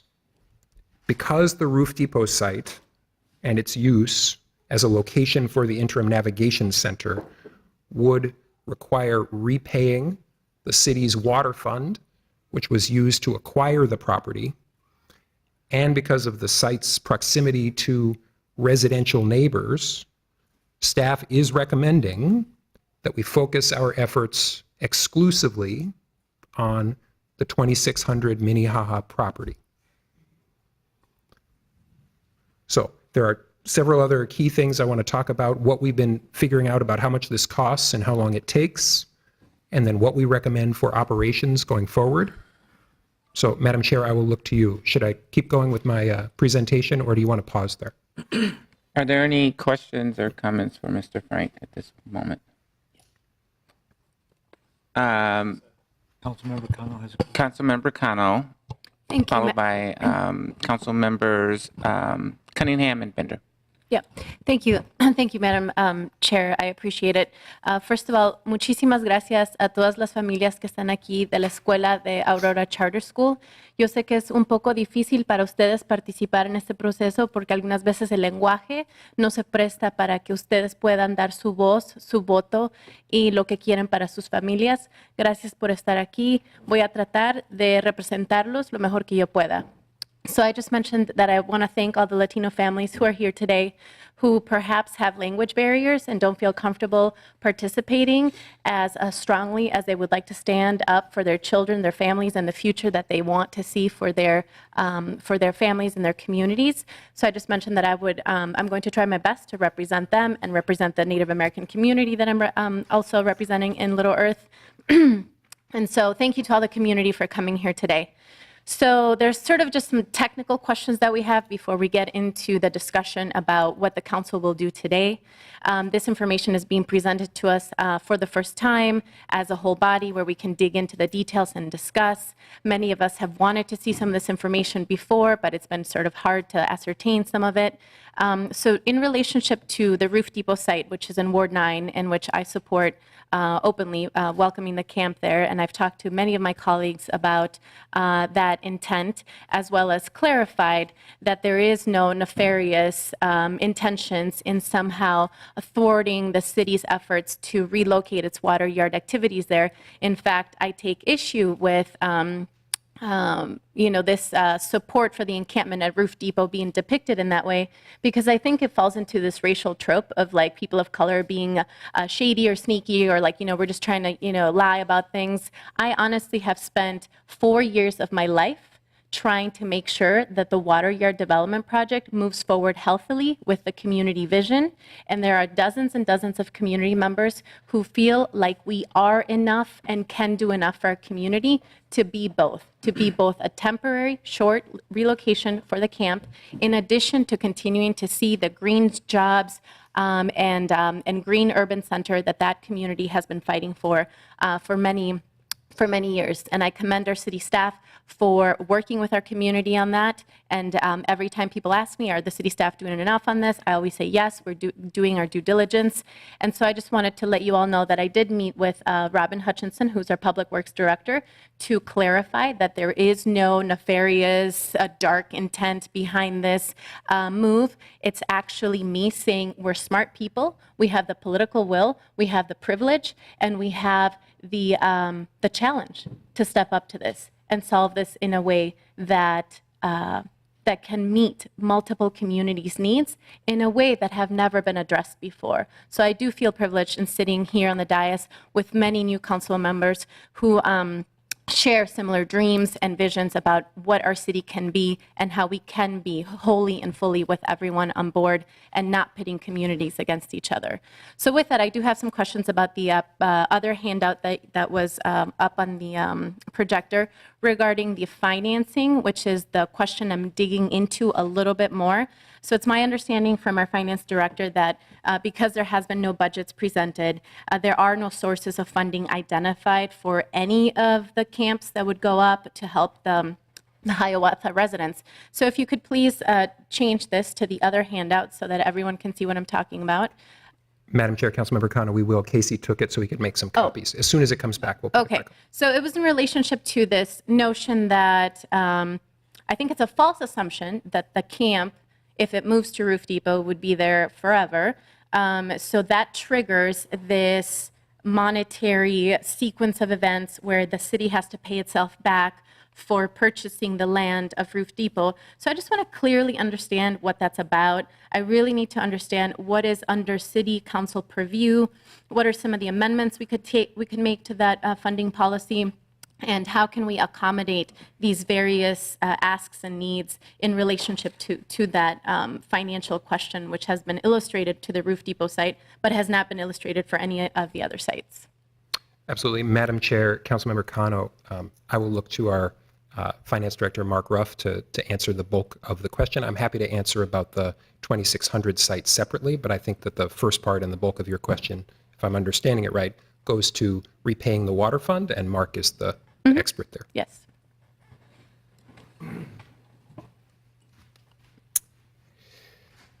Council Vice President, Councilmember Kano, Mark Ruff, the city's Chief Financial Officer. Thanks for the question. And first of all, thank you. Also, I would like to echo the strong working relationship we've had with you on a very difficult site for a number of years, and difficult in the sense that it's good to have a piece of property in the city where lots of people are interested on things happening, and that we are all willing to have a conversation about what's best for the enterprise as a whole.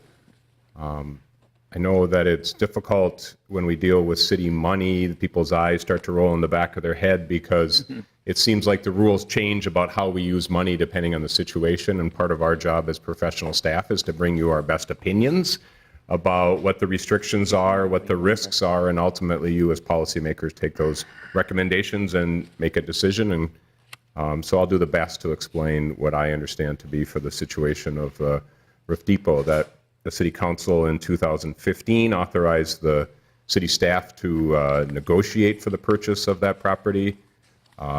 It was envisioned for a period of time, a number of years, that it would complement the existing Public Works facility that sits just south of 26th, immediately north of the Roof Depot property.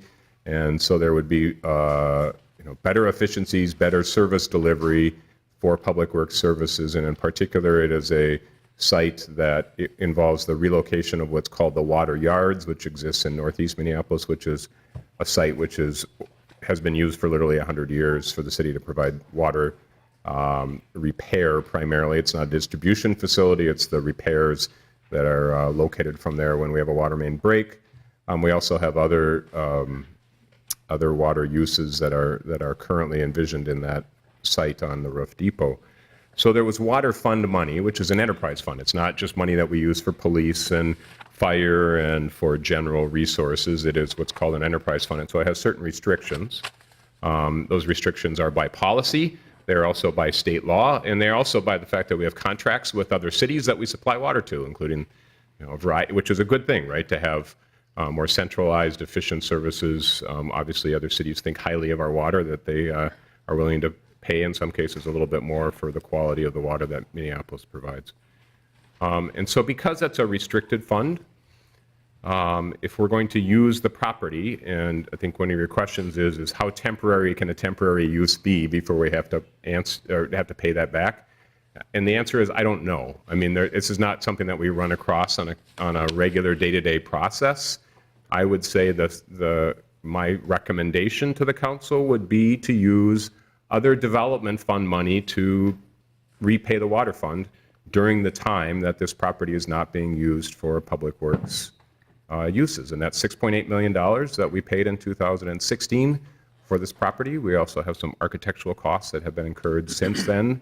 But clearly, we're just talking about repaying the water fund that amount. And if it ceases to be used for homeless services, then again, the water fund could repay the development fund money and go on with the plans for water fund. And also, as you have mentioned, also working with the neighborhood to see whether there's non-municipal uses that can be accommodated on that. If there are non-municipal uses for what some of the neighborhood organization has envisioned, then clearly that money would need to be repaid to the water fund as well. And so those same rules apply. So that's, I think, the best answer I can give you if I understood your question properly, and if I misunderstood it, I apologize. So are you saying, just so that it's a little bit more clear, I realize that some of the responses were, I don't know, and so that's interesting. But are you saying that depending on which site or sites the council votes to start staging a new home for the temporary camp, then that dictates the source of the funds?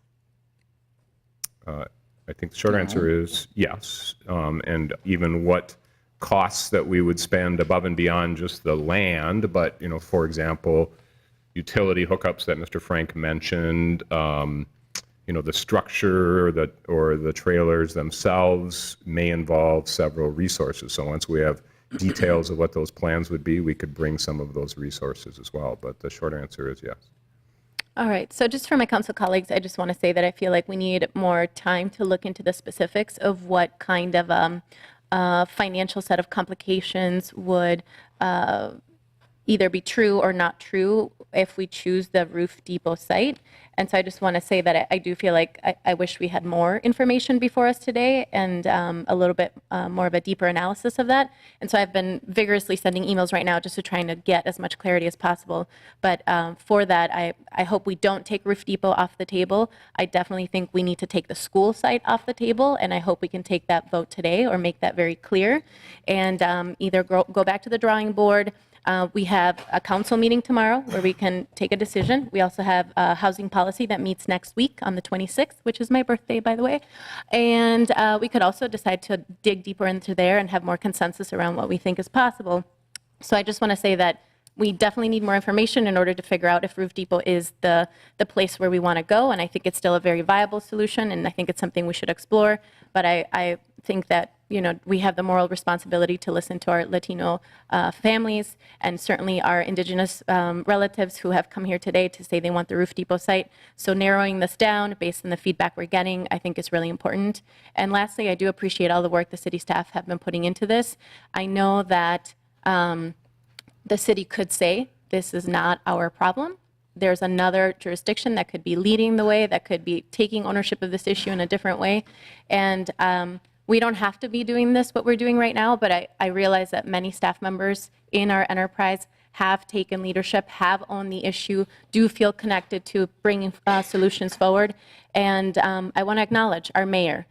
Without Mayor Fry putting affordable housing squarely on the agenda of this, I guess, a cohort of elected officials, I don't think that we would be having such deep and robust conversations on this topic today. And I know that his office has been really involved in addressing the issues at the encampment since day one. So I think that you have right now before you a very strong mayor's team, very strong city council team, and very strong staff that I do believe can help solve the issue. And like I said in my emails to you all, where there's a will, there's a way. So I'm looking forward to figuring out what that plan is going to be with the majority of my council colleagues. Councilmember Cunningham. Mr. Ruff, please don't go too far. Sorry, I was trying to whisper, shout at you. I just had a quick question regarding enterprise funds. So are we authorized within local ordinance and state statute to be able to delay paying that? So like, let's say we are able to have put off the repayment of the $6.8 million by, let's say, until June 30th of next year. Do we have the authorization to do that? Council Vice President, Councilmember Cunningham. So there's a cost to a delay. The cost clearly is that the water fund is not earning interest on those dollars. So, I mean, there is a cost in terms of the impact on the existing operations and the efficiencies of delivering water. So I think we have to account for all of those costs, and that's the issue at hand, right? Is how do we define what those costs are? But clearly at a minimum, those are the kinds of costs, is that there's interest costs associated with that on holding back, and then there are also just opportunity costs about what other options should we be pursuing for public works if this site, is not available. Sure. Yeah. So was that a yes, but that's not recommended? Council Vice President, Councilmember Cunningham, I think it's, as finance people, right, it's like always, what is that line a former president said, I wish I met just a one-armed economist, so you could just say instead of on one hand or on the other hand, Yes. right? So if you're asking for my recommendation that I gave earlier is the one that I stand by, which is the cleanest way to do this is just to take other money and move it toward the water fund and say, for a period of time, this is not going to be water fund property. And then in a year, if we find another solution, we just move the water fund money back. And that eliminates the risks that we are talking about with this. So that's my direct, firm, one-handed, one-armed recommendation to you. If you were to ask us, how is there a way that we can get around that? That takes more discussion. Sure. Okay. Thank you so much. Council President Bender. Thank you, Madam Vice President. I know we have more to hear from staff, but I just, I'm a little concerned at the lack of detail that we have, and I'm hoping that you will be bringing us more detail in a budget either today or soon. Right now. But I did want to ask a broader question, which is, how are we going to decide when the temporary facility will be shut down and dismantled and removed, and who will make that decision? And what criteria are we using? Like, how are we defining success? Is it when we've housed everyone, or are we setting some arbitrary date and we don't care if people have anywhere to go or not? How will we make that decision? When will we make that decision, and who will make that decision? Madam Chair, Council President Bender, that is a great question. So I'm going to answer that in one moment. I should say in front of all of my sentences today, this is an emergency situation. I showed up without copies of these things because, we made this map this morning, the budget I'm about to tell you about, we pressed our consultants to have for us this morning. This is not how we want to be standing in front of you, right? But it is an emergency situation, and in that spirit, here we are doing the best that we all can, right? That's not an answer that I have, right? I believe that is a combination of a technical and a political and a construction schedule answer. I would say, broadly speaking, what I believe we as staff have heard from you all and from the community is that the temporary, meaning the interim navigation center, would be in place and operating until there was a replacement. And that's a thing we're committed to working on. I forget what staff direction instructed us to come back to Chair Gordon's Housing and Policy Development Committee in some upcoming cycle to talk about our plans for that. So my expectation, until we have further instructions and more conversation and more time, is the interim operates until the next interim or the permanent or the more permanent is in place. And I don't know what that is as we are here. Do we have any commitment from any partners that we would be able to find the number of housing units by any certain date, like next spring or next fall? Madam Chair, Council President Bender, no, we don't as we stand here today, but that's because there's a series of things that haven't happened yet. I haven't had, in a moment, I'll tell you what our estimate of the budget is. Only once we know what the rough budget is, with lots of caveats because of how rough it is, are we able to have a conversation with our partners about who's going to pay how much of that, right? I hope and expect that that's not all city money. I can't stand here and tell you that's a good idea. And until we know that, we don't know how long it will take to assemble the money and on and on and on. So it starts with what's the budget, which we are racing to have details on, but I have an estimate right now. All right. Councilmember Gordon.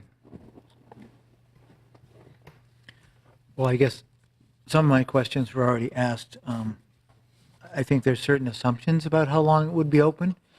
I also think there are certain assumptions about how many people might use the navigation center. I think that and how other people might be housed, but I'm not sure what those assumptions, what you're assuming. I know we've talked about 9 months or a year of having the temporary structure up. I think it would be really important for us to think about that and talk about the length as we're approving it, because I think that's really going to be important for people to know, and I think we need a goal and we need a target. I definitely appreciate that. I even think when we talked about the more permanent and the transitional housing that we were talking about getting into at the committee meeting, we didn't necessarily have a number on how many units that's going to be, because quite frankly, we're going to rely on the nonprofits and our county partners and others to do that. And it's a complicated way of getting rehoused when you're homeless. And we did talk about how it's an individual solution for every family that needs to be found. I was curious, I am curious about hearing about the budget, and I'm also curious about hearing about specific oversight and how we think that they will look. But before we get to that, I just wondered, did we consider and did we look at having more than one site? Madam Chair, Councilmember Gordon, I would say, yes, we considered it, but we believe that the provision of services and the intensive amount of property management that a navigation center will take means that we, the public, would be better served providing those services in one place and not scattered or in several places. Okay, so we briefly considered it. I did notice that the first site we ruled out because it was too small. That's when it occurred, and I can absolutely appreciate that we would see the efficiency of providing the services would be better at one facility.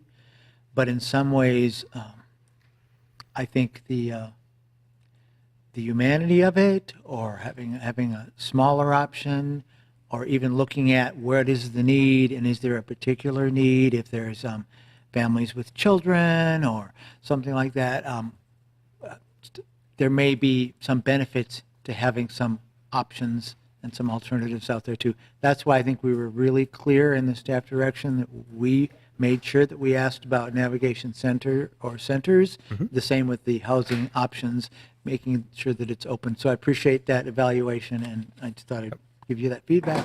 And I know there's a few more council members with questions before you get to move on. Councilmember Fletcher. Thank you, Madam Chair. So I recognize that there are challenges with all of these sites and that we're in an emergency moment where there are challenges that we need to overcome. I don't think that I'm ready to write off 2600 Minnehaha even as we sort of debate the sites. I think that there are some questions that we need to ask. I think one of the things that we have to wrestle with is on the one hand being sympathetic to the testimony of the schools and also recognizing the challenges when schools adopt industrial sites for their schools and recognize that they're surrounded by industrial sites, that it was kind of not the intended land use and that we may need to use the land in that way in an emergency situation like this. One thing that I heard that I thought was particularly compelling as a concern about 2600 Minnehaha was the question about access to it for pedestrian access. And I think that recognizing that crossing Hiawatha, which is something that I've done on foot and it is a little bit treacherous, is a concern in terms of access to services. I'm wondering if between our partners at the county and can we get Metro Transit to the table, and I know MnDOT isn't here today and they actually own Hiawatha and Public Works, have we given some consideration to thinking about making that a friendlier pedestrian crossing? Certainly in terms of distance walking, it's not farther away, but in terms of psychologically what that distance feels like because you have to cross this really busy highway, I understand that it feels farther. So I'm wondering if we've given any thought to making that a more friendly pedestrian crossing, if there are things that we can do in the short term to help people get across Hiawatha to the services on the west side of the highway. Madam Chair, Councilmember Fletcher, while my colleague Robin Hutchison is coming up, I will say I think we probably haven't because we haven't known what we would be able to recommend to you and what you might direct us to do. So I'll turn it over to Robin. Council Vice President Jenkins, Councilmember Fletcher, we struggle with Hiawatha from a pedestrian perspective at nearly every crossing that's there. It is wide and it's fast.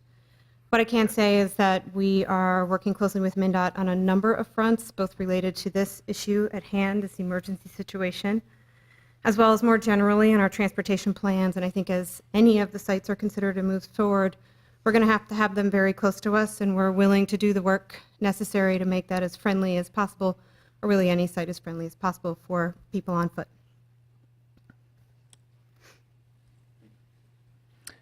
Councilmember Wright.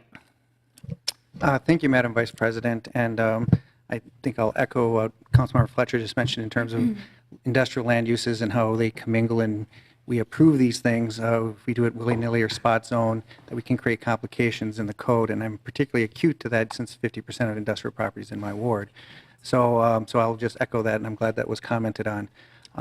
Citing something like this is always going to be complicated. It doesn't matter if it's some kind of facility that seems to be disruptive. Sober supportive house in my ward, and you had filled 2 gyms like that. It was a big deal.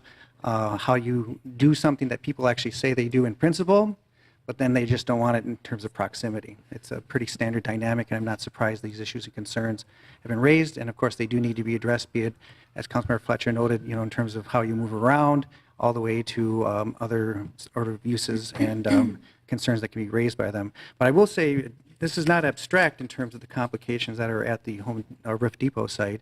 I'm familiar with it just because it's department work in terms of what's contemplated there.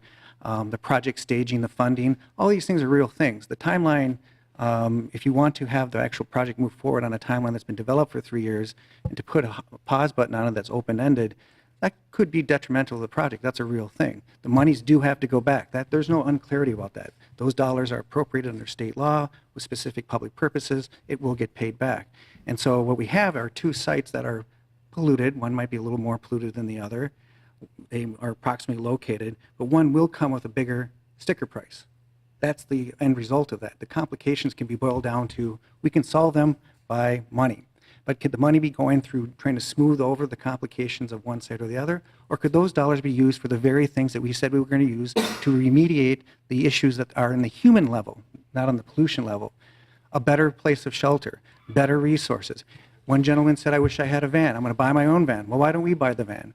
Extra dollars for the actual services and the infrastructure to provide those services would be better spent than smoothing over a complication based on your site analysis.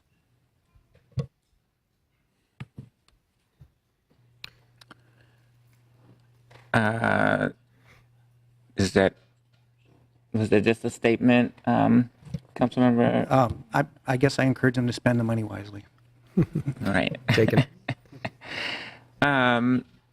Next, Sorry. we will hear from Councilmember Gordon. I can pass for now. Thank you. Councilmember Cunningham. Thank you, Madam Chair. I just want to make a real quick point. I used to be a former teacher in a public school, and I understand firsthand the vulnerability of schools for public safety and public health issues. There's quite a vulnerability there. And so just imagining being in this situation where I would be a teacher and having to navigate across the street as well. I hear you all when you talk about the impacts on the kids. Like, I hear that, and I know that there are also children at the camp as well, and we need to be dealing with children's mental health trauma across the board. And so, you know, I can't help but ask, like, if this was a more affluent school, would this even be a part of the conversation? Like, and so I just wanted to express, like, as a former teacher and somebody who has been in public education in the classroom, it's just we need to make sure that we're supporting our schools as well. I know that we've approved for them to be in industrial areas, but there's still kids there, and so I want to make sure that that's named into the space, that trauma, early childhood trauma, is real. And it's happening at the camp, and we have the potential to spread that trauma by putting it then next to a school that has or 2 schools that have over 400 kids combined, if I'm not mistaken. So, so I just wanted to make that additional point. I hear what folks are saying, but I think when we talk about at the human level, human development, we want to be wise with our children. So. Councilmember Cano.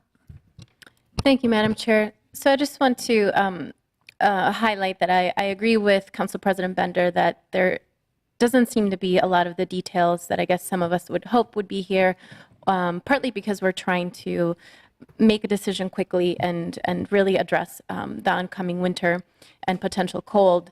However, I don't think that we should rush to make that decision if we don't have the right information before us. And what I've been just trying to tell folks right now via email is let's make sure that we have the information that we need to make informed decisions. And so while that is true in terms of what's happening, what could potentially happen at the Roof Depot site, and I didn't realize that the Indigenous Peoples Task Force site was still at play. I see the MnDOT land lot was taken off. And so while we're still kind of looking at these things and I guess grappling with the information that we have right now and perhaps trying to get more throughout the day today and tonight, I do want to say that there are 2 very clear points of information that we have today. The American Indian community has requested the Roof Depot site, and there's an empty parking lot ready to go. Number 2, the Latino families and the students and the schools are saying they do not feel comfortable with this being put next to them, at least at this pace, at this rate right now. So as we heard from some folks in the audience today, the school learned about this on Monday. And today is Thursday, so that's probably like, 3 full business days to engage with the discussion or even understand what's going on. And so for me, that's really important that as we left our strategic planning and racial equity action retreat this morning, that today we're being asked to take a racial equity vote. And what would it mean to place 2 vulnerable populations really close to one another, understanding that we haven't had much community engagement and discussion on this issue. And that, frankly, I think easily 80% of the folks who are going to be impacted by the move of the camp to the schools can't even engage you in their own language, because either we don't speak Spanish or they don't speak English. And so we're having what I would say a divide here in representation and a gap and almost an erasure of voices. And yes, if this was a very well-resourced, non-diverse school, I don't think this would even be considered a viable option. And so I just want to say that we should just take that off the table. We should either make a decision tomorrow after we've had a chance to talk more, or again next week during the Housing Policy Development Committee. But please, by all means, on behalf of all the Latino families and students that aren't able to have the privilege to be here today before you, or would like to engage you in Spanish and we would need a translator, and I'd be happy to be that person, their voice is really, please don't relocate this next to their schools. Councilmember Warsame. Thank you, Madam Chair.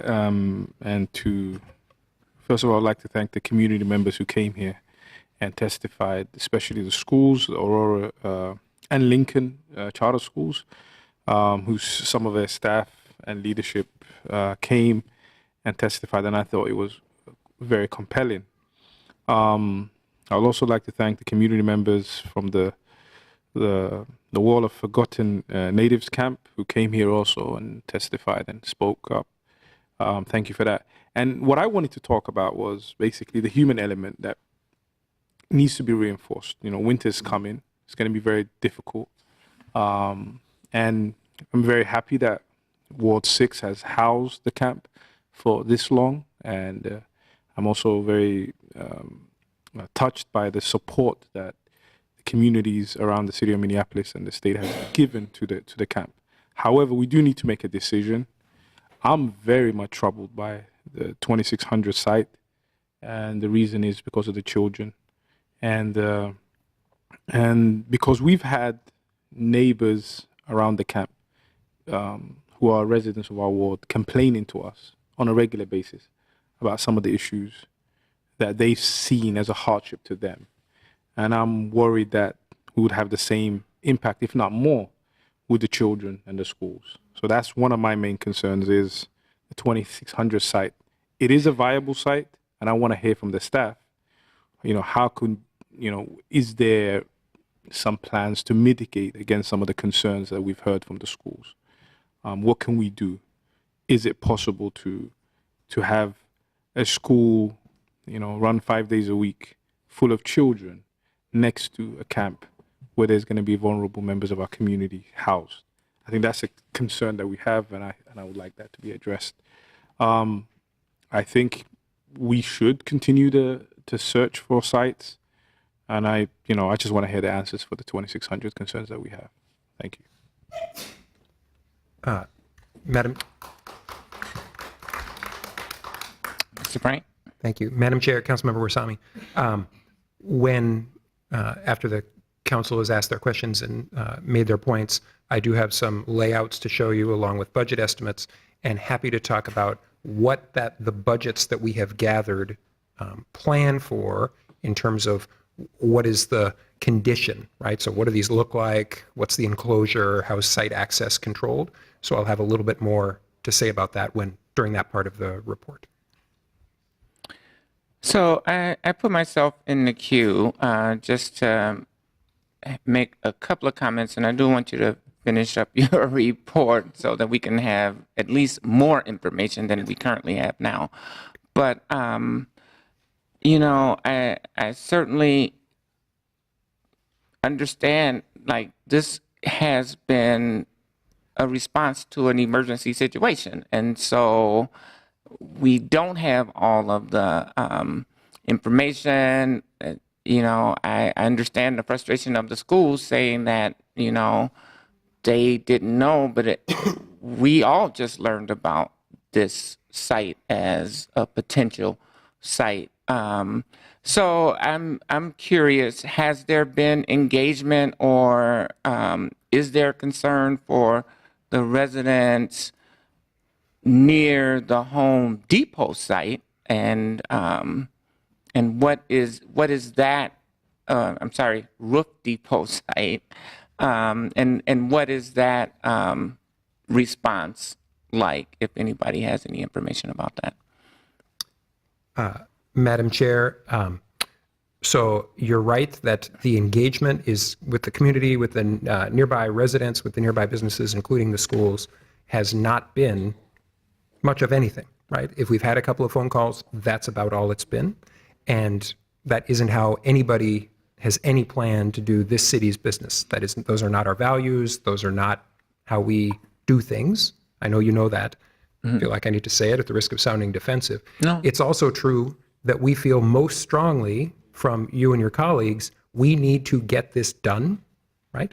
And so as your staff, we turn that dial as far as it goes, and that's why we are standing here asking you to choose, right? I understand the things that I'm hearing right now, but the clock will start once there's a single site, and the clock won't start before that, right? We can't order things. We can't finalize the length of fence. We can't sign a contract. We can't, right? We can keep programming, and we can make reports, and we'll make reports to committees as you direct, but we can't start until there's a site. That's why we're recommending one. That's why we hope you choose one. Thank you. Councilmember Cano, and then Council President Bender.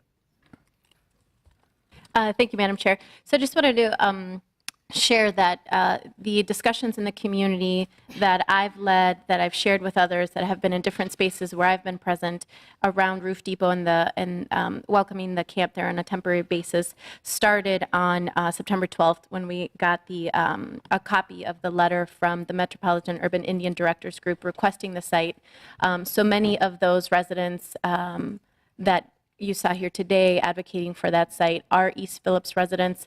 As you know, we have a community meeting on Monday, the 24th at 5:30 p.m. at the East Phillips Park Cultural and Community Center to talk about the future of Roof Depot in association to the water yard maintenance facility being built there. And obviously, if this was a conversation we needed to bring there, we will, and we're sort of planning to do that anyway.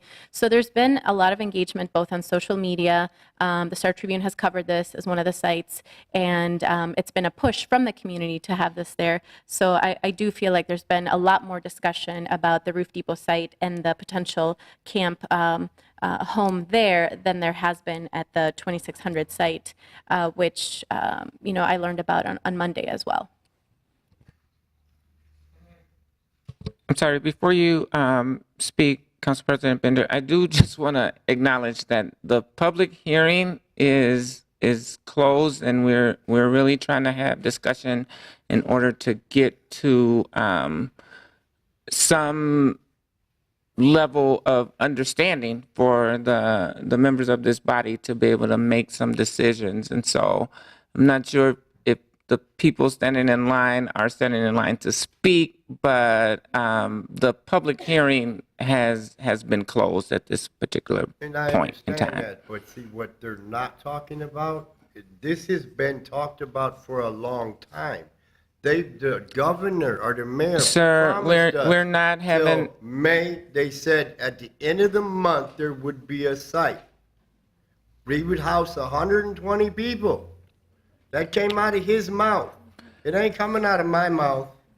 See, I have to go back to that camp and tell them, because I was told that we would have a site today. Now you're trying to push it off again. Why? No, So I no, can go sir. back there and I can get yelled at, and why aren't we going nowhere? So then people can go off? Is that what you guys want? Over numbers? You pay millions of dollars for campaign money, but you're worried about money over people's lives? Are you serious? This ain't a joke, man. Thank you, sir. We're trying This to is not we're a trying to joke. get to the decision that This ain't a joke. asking for. Get to a decision then. Don't put it off and put it off. He's talking about putting it off longer. He's had time to do the paperwork. And the thing is the narrative of the data research of the properties that they want us to go on has been focused and directed towards 2600. We have came here and If we can't deal with the business, we've had a public meeting. If we can't deal with the business in front of us, we will take. Been focused on 2600. How come they haven't did the research for the Roof Depot site? How come you didn't do the collaborative? You heard the community want. You heard what they want. They You need to said speak to the Roof council Depot. directly, not Your staff. narrative is focused on 2600. I want to see the rest of this because I'm pretty sure it's going to be 2600. You have to speak directly to the council. Yeah, you have to talk to us. You can't talk to staff. I'm sorry. The way the city staff, they talked about how they are working with the community, that this is a collaborative effort. That Sir, is we're bullshit. going to have to adjourn this meeting if we cannot continue with the discussion. Shut it down. We're going to keep shutting it down. We're going to shut down Minneapolis. We're going to shut down St. Paul. We're going to shut it all down. All right, we can. So we can shut it down and we won't make any decision. Let's go, We everybody. got Native people out there dying. Native people out there dying. So yeah,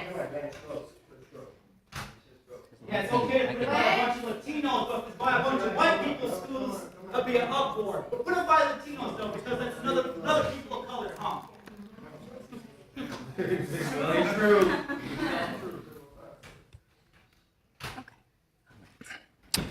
Council President Bender.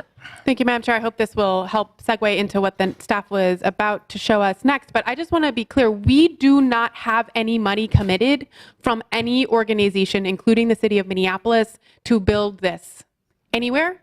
So we should have a really detailed and thoughtful conversation about where something should go. But I am very concerned that the weeks are passing with us talking in the media or at the camp or behind the scenes about doing something, and we have no commitment from any agency, including the city of Minneapolis, for funding.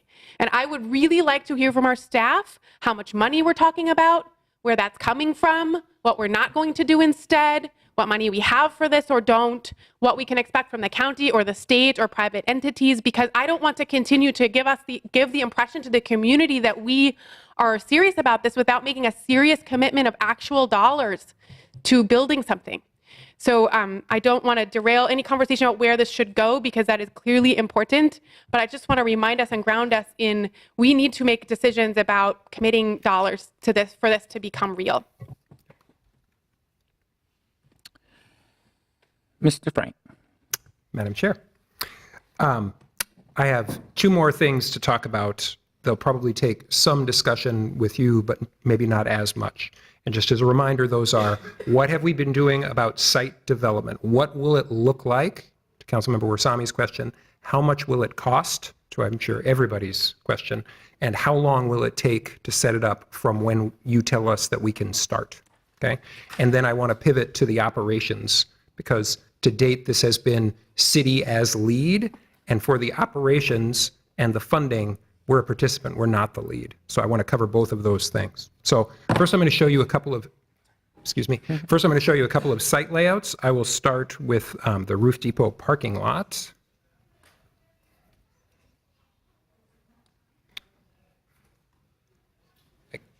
Thank you, Casey, as always. Look at that. All right. So on this map, north is to the right. Longfellow is at the top. 28th is at the left, which is really the south. So what I'm going to show you here at the Roof Depot parking lot, which we have studied and have information about, and at 2600 Minnehaha, where there's a layout right here, we are planning for laying out approximately 100 space for approximately 150 residents. So what you can see there, when you look at it, this one has 156, and that's space for 156 people in trailers with service facilities, with bathrooms, with showers, and with a navigation center. So there are several places for residents to interact with service providers, and of course, with the rest of the community. So this shows that on the Roof Depot parking lot, we can fit approximately 150 people. I'll now show you the layout for 2600 Minnehaha, which shows the same thing.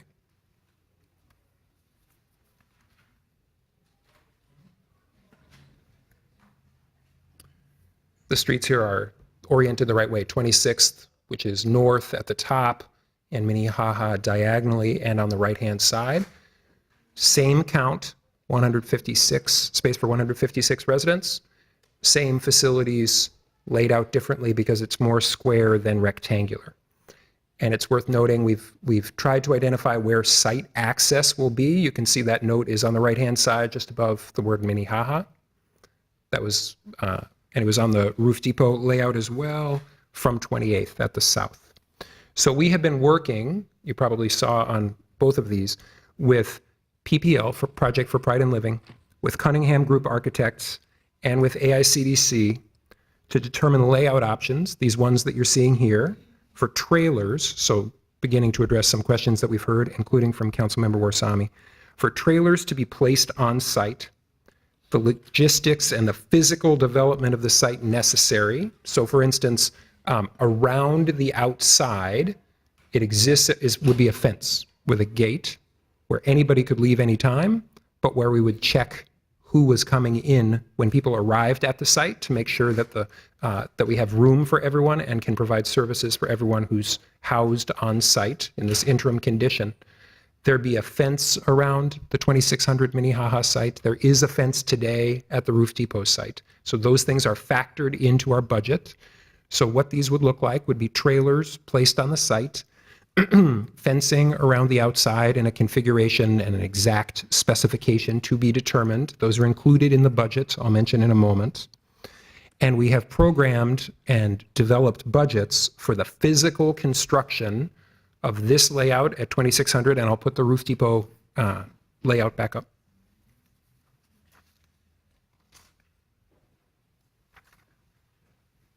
And you can see the site access at the south there. The physical construction, creating this, the necessary infrastructure work, including the utilities that I mentioned earlier. Here's what's not included in the budget numbers I'm about to tell you. What's not included, because we don't know yet, are the social services, the actual navigation of the navigation center.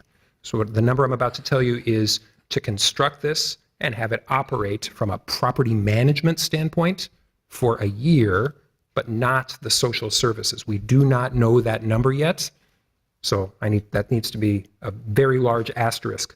And that number, these numbers for either site range between $2 million and $2.5 million to construct it. No land acquisition. I'll set aside the water fund discussion. We own both of these, no land acquisition. So this is for the physical construction and to operate it, again, from a property management standpoint, but there's no number yet in that for provision of the social services, which are so necessary here. So again, between $2 and $2.5 million. And we believe that from when you tell us to go, and that means, among other things, choosing a single site, that we could have this up and ready between 1 and 2 months from then. So I'll say again, I know you know, and I know you are as well, we are very eager to hear that we can get started. Because until we have a site, for instance, we can't get started. Thank you, Casey. This is how fast we're moving. The clerk has to help me again with the copies. Councilmember Bender. Oh, I'm sorry. Thank I you, need Measure. to interrupt I had a couple specific Councilmember. questions, but you can keep going. Do you mind if I keep going? Just a couple more things.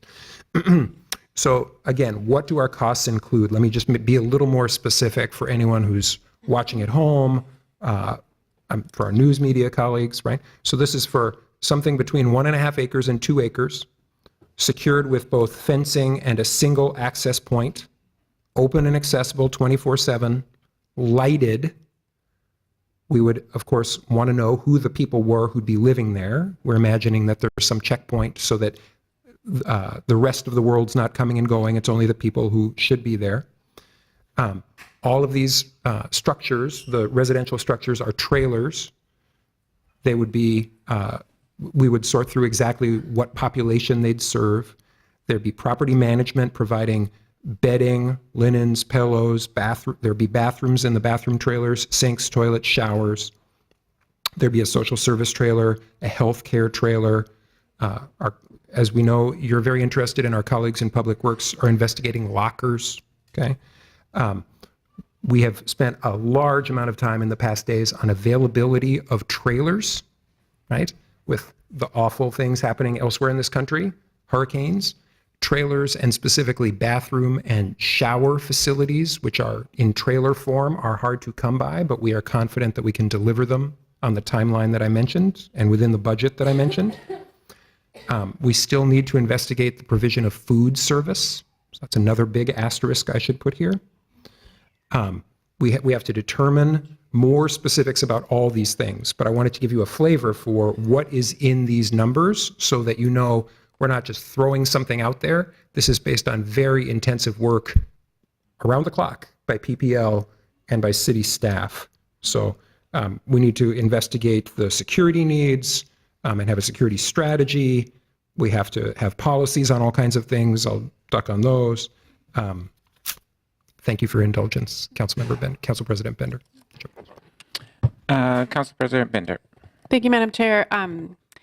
So I know we're operating under a quick timeline, and that we have lots of talented staff at the city, but we don't have expertise or experience in operating or designing shelter for people. And so I just wanted you to talk through who's designing this, who's helping us design this.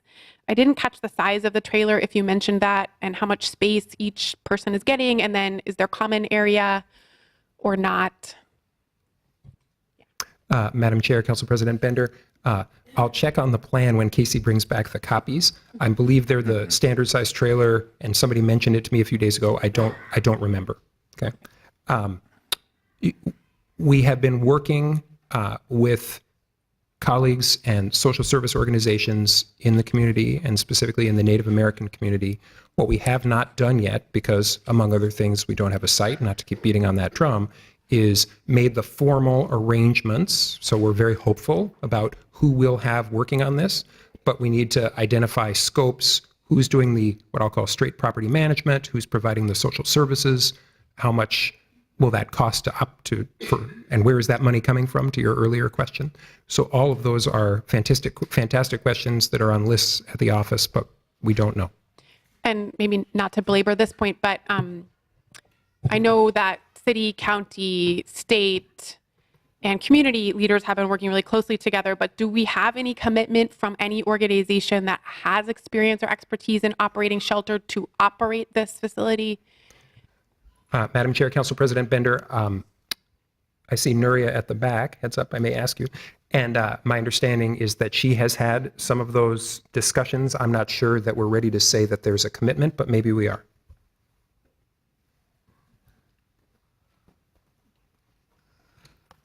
Council Vice President Jenkins, Council President Bender, we have had several conversations with a variety of people, including our partners in with the Minnesota Indian Women's Resource Center with Ms. Park. We've also been speaking to those folks at AICDC. They are not concluded yet, as it is hard to think about how to do programming when we don't know what a site is going to look like. I know our Hennepin County colleagues have also reached out to St. Stephen's and Catholic Charities and others who provide emergency shelter as well. So we hope to move forward with recommendations once we determine a site.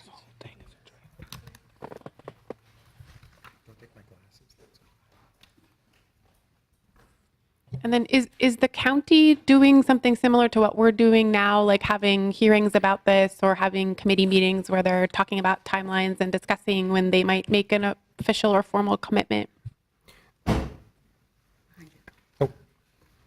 Council Vice President Jenkins, Council President Bender, I don't know if they are having public meetings. I understand that this is something certainly that has been part of the commissioners' conversations. It is something that David Huff, the county administrator, has been talking in with his staff as well. It is a standing conversation and topic for their meetings, according to Jennifer DiCubella. So they continue to think about what those look like as well. Some of the numbers that we have in terms of shelter operations generally have come from those initial conversations.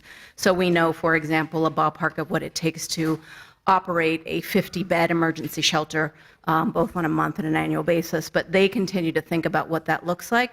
And then we are having conversations now with state to see where the state could either divert some of the funds that they use elsewhere or think about what other resources they could leverage here. Our other plan on the horizon is to actually leverage private and philanthropic partners. We cannot do that. We cannot do an ask if we don't know where we're going to be, and that has been part of the issue that we need, like dominoes, we need this one to be in place before the rest of them start to go forward. And I have just one last question. I know there are at least one more other council member who wants to ask something, but the $2 to $2.5 million figure that you gave us, could you tell us how long that assumes it's under operation, and could you break out the capital and operating costs either now or in the future? Madam Chair, Council President Bender, yes, we can. I don't have it on this piece of paper. I will say that the $2 to $2.5 million assumes and that it would take between a month and 2 months to get it set up. And it would then operate for a year.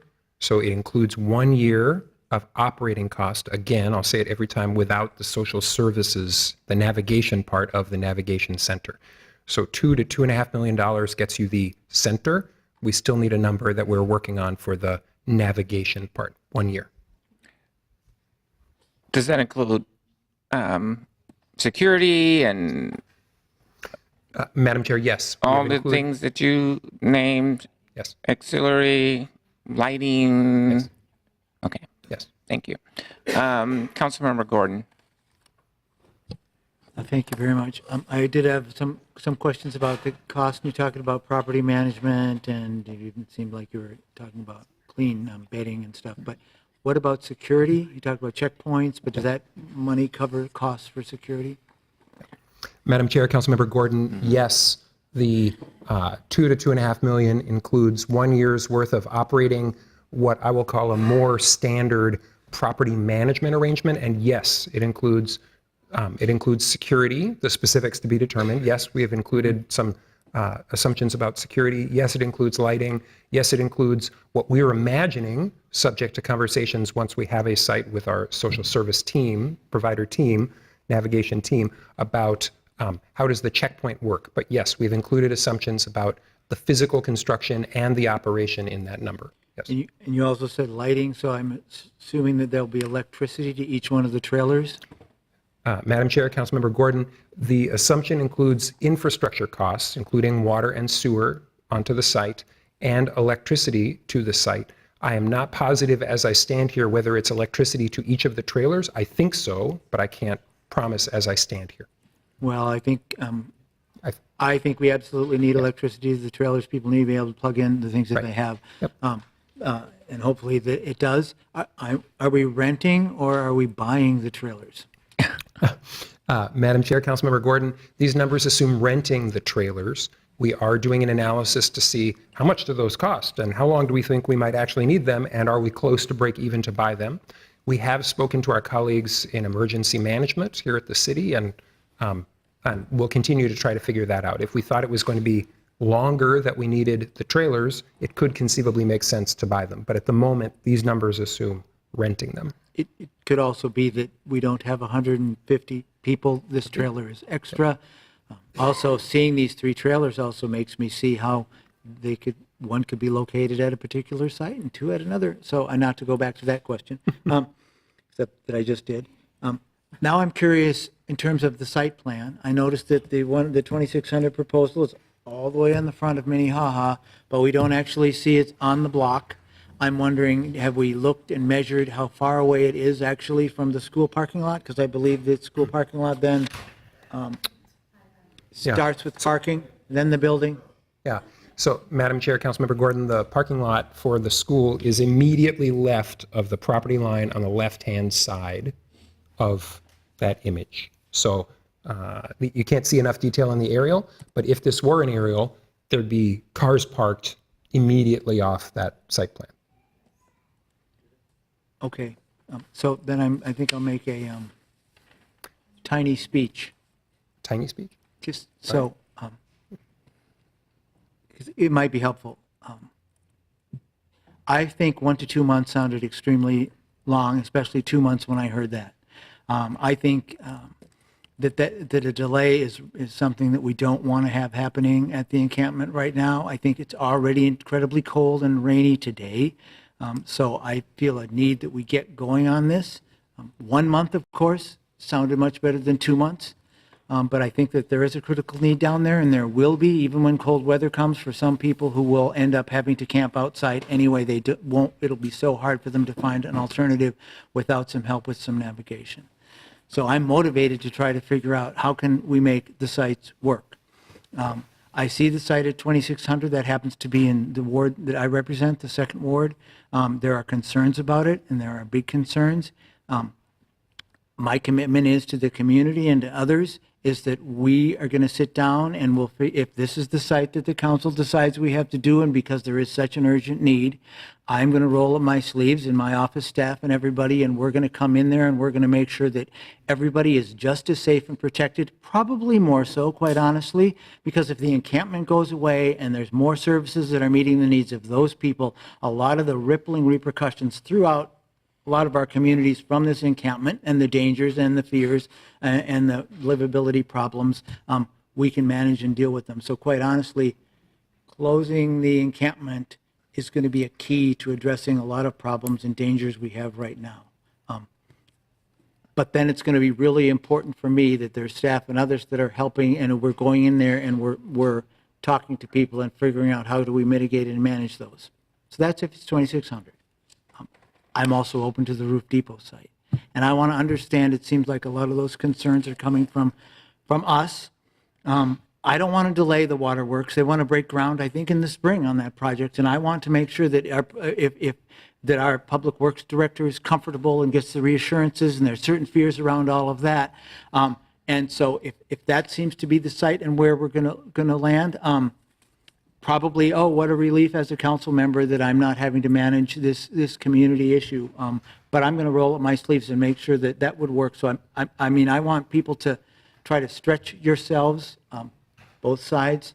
I mean, somebody said incredibly accurately, I think it was you, about how there's a conflict here. I mean, there's a conflict about this and what's the right thing to do, and we want to do the right thing. And I think there's a way that we can protect all of the children involved and everybody and make this work, and I want to know that I'm committed to doing that. But I also want us to also stretch and say, what are the problems about the Roof Depot, and how could we get over that? I'll feel bad if we leave this meeting and we haven't identified and agreed on the site. And if we do, I expect us to figure it out tomorrow, and I expect us to figure out a way that we can commit to ourselves we're going to make it work. So that's my little speech. Councilmember Johnson. Thank you, Madam Chair. And I just have a question here, and this is a out of the box kind of question, but just doing the math on the budget that you're talking about just for the basic housing, it's 13,000. It works out to about 13,300 at the low end to 16,600 per individual. Have we looked at, in making some assumptions off of how long individuals are there? I mean, that could be more than $100 a night per individual. Have we looked at, and I know it wouldn't be as simple as just going downtown and renting a hotel when you're talking about vulnerable populations especially. I think there's a lot of stigmas, really unfortunately, that come into play. But have we thought outside the box at all about trying to take existing options around rentals and trying to get a block available that might provide more comfortable housing for individuals and still be able to meet those operational needs around security, around lighting, around being able to provide services? Right. Madam Chair, Councilmember Johnson, I will say, similar to an answer I gave earlier, yes, I'll say briefly considered, not because it's outside the box was it brief, but because our understanding and part of the basis for how we've have landed on this kind of a solution is that these people need all the help that we can muster, and that we, because of the kind of answer I gave to should it be scattered site or should it be in one place, we want to focus the public's ability to be helpful in a way we don't believe we could in a hotel, for instance. I know you just used that as an example of, that kind of a thing. We believe that the kind of services and the intensity of the services and this group of people's desire to be a community isn't possible in that kind of a situation. Thank you. Councilmember Schrader. Thank you, Madam Chair. I had a question about the difference between the two sites, just in hooking up the water and sewer. On the Roof Depot site, would that be possible? I know that we'd have to go against current state building code, which they tend to get cranky about. But also just would that, because it would be on ground, that my assumption is that's going to be cheaper than going in ground, which we would have to do for the 2600 Minnehaha. Madam Chair, Councilmember Schrader, what I meant to say, I hope what I said, is that the installation of the infrastructure at the Roof Depot site, specifically the water and sewer, the utilities, those public utilities, we know would have to be an outside the box solution. So not against building code, but what would be an unusual way to do it because the site's not environmentally remediated. We would either have to remediate it very quickly where the underground utilities were going to go, or get permission not to. That would be unusual. That'd be outside the box. Or I was mentioning that there could be an above grade solution. I'm not sure that that's less expensive. This is what I think my phone will ring about, because of the amount of insulation, for instance, that you'd need to move water above ground in a winter condition. So we factored those costs into these numbers, and we are confident we can deliver water and sewer and electricity to the Roof Depot site. But that's what I meant. It would have to be an unusual installation in order to hit the timeline. Thank you. And I guess that leads to the question of what is the difference between the site, and maybe factoring in the Water Enterprise Fund as well, just so we have a very clear idea. Yeah. Madam Chair, Councilmember Schrader, is your question, what's the difference in terms of the budget? Yes. The answer is this number, this 2 to 2.5 million with the caveats I've given each time, applies to both. Okay, so the budget difference, we don't have to go there right this second. The budget difference is what about the water fund, not setting it up and operating it.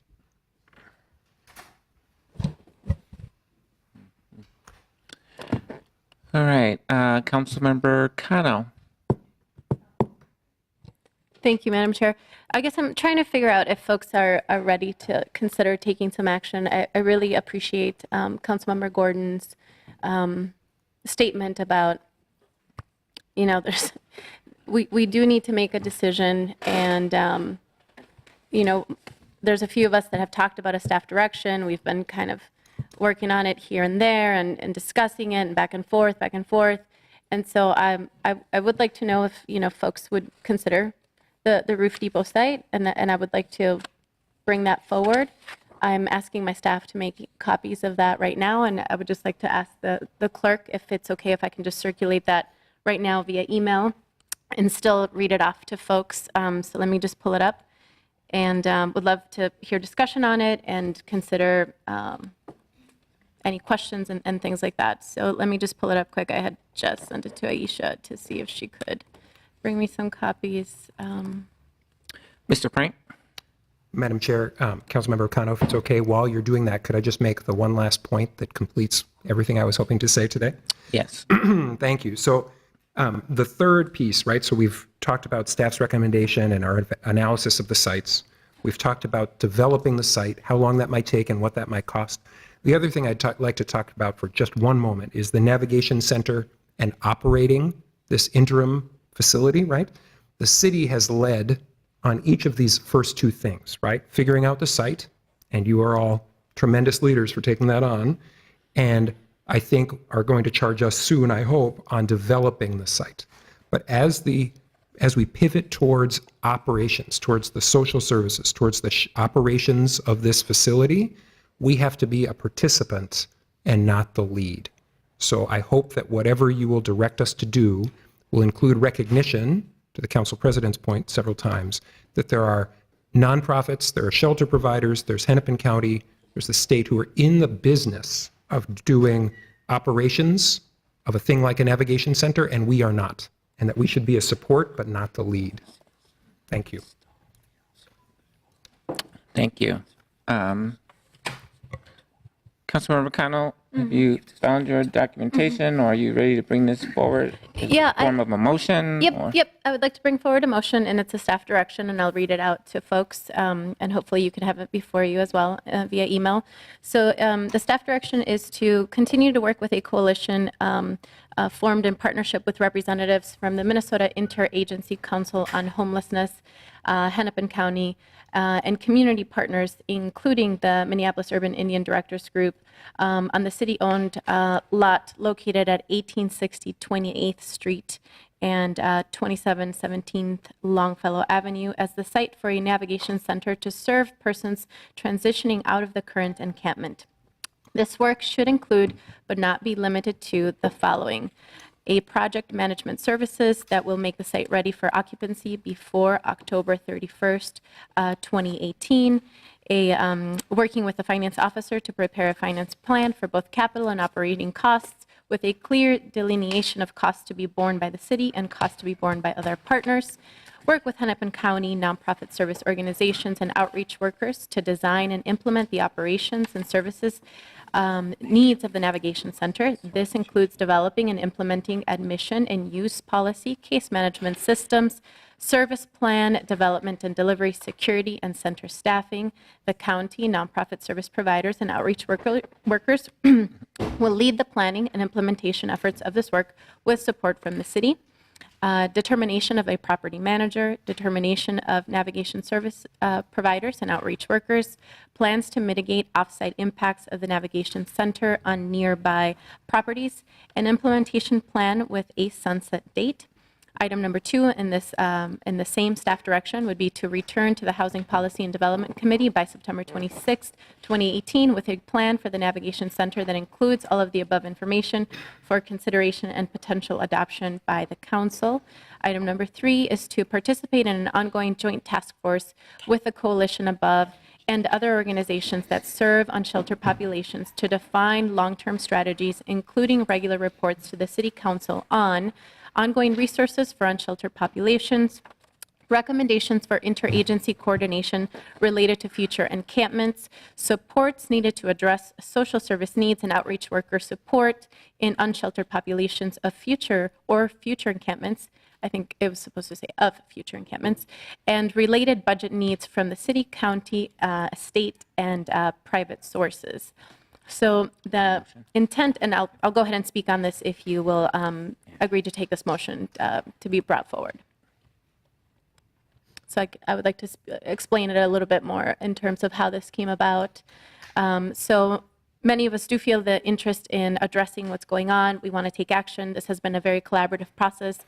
So I would like to just walk through this and talk about the short term, the long term. So we know that there is need to address the housing situation from a short-term perspective, a temporary home for the camp, as well as looking to, as our director from CPED just mentioned, the other counties and jurisdictions that are involved in this conversation to make sure that they stay engaged with us and that we're all working together to address the long-term housing concerns. So this involves 3 tracks. One is the camp temporary home to be at the former Roof Depot site, which the address is codified in the staff direction here, as well as a report coming back to the council next week to make sure that all of the plans that we have been discussing at a high level get more details, that we get deeper understanding of the phasing in and phasing out process, and then the long-term plan. So continuing to work with the county and other social service providers and the state and other partners to ensure that we have a blueprint, that we're creating a blueprint for the long-term housing needs and solutions that our community is demanding from us.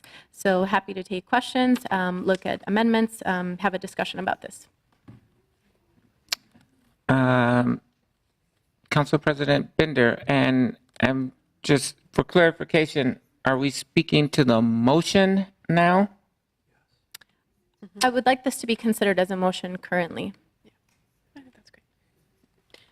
Thank you, Madam Chair. Thank you to Councilmember Cano for, oh, the clerk wanted to speak. Or, you're fine? Okay. Do we need a second? Do we have a second? Second. I want to thank Councilmember Cano for her really important leadership on this, and I was involved in helping draft the staff direction along with a couple of our colleagues. And I think that there is a lot of agreement among the council about making a commitment today and to most of what is here. I have one small amendment that I'd like to suggest to item 1A that I think the author will agree is in line with the sentiment, and that would just be to specify that the date would be mutually agreed upon by funding partners. So you just add project management services that will make the site ready for occupancy before October 31st, 2018, with a date mutually agreed upon by funding partners. I just feel like that's important because, again, it brings us back to the reality that we are not able to fund this alone, or we're assuming that we're not. We may come back and change our minds about that, but we certainly can't operate it alone.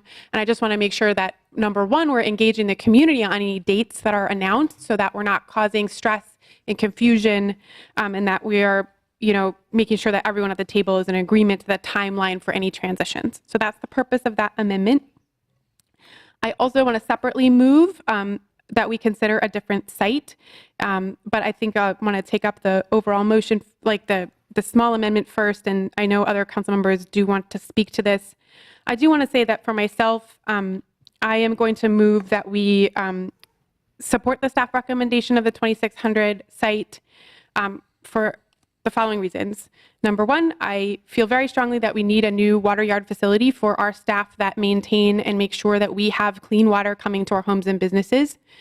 Not to be overly dramatic about that, but not every city in the country can say that. And I think it's really important that our staff be able to do their jobs well.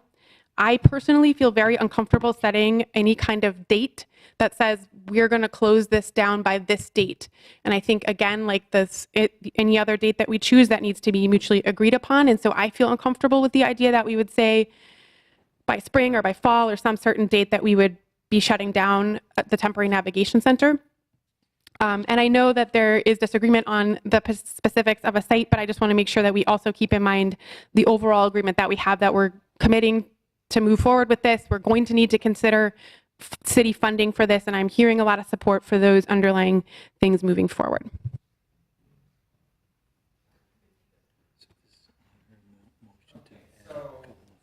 I'm sorry, we have an amendment to the original motion, and is there discussion on the first amendment?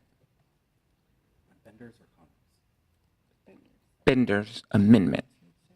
Cano made a motion, and Council President Bender made an amendment. Second the amendment.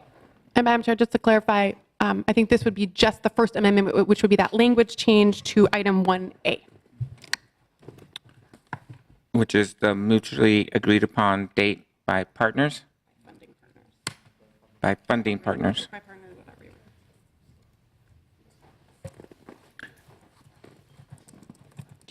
Is there a second? Second. Any discussion on the amendment? And I believe we have in queue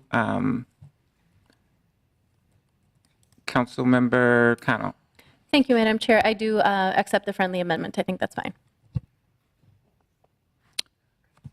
Seeing no further discussion, I will call for a vote. All those in favor indicate by saying aye. Aye. Any opposed? That amendment carries, and so now we are back to the original motion, and we have in queue Councilmember Cunningham. Do we need to address the second amendment that was proposed first?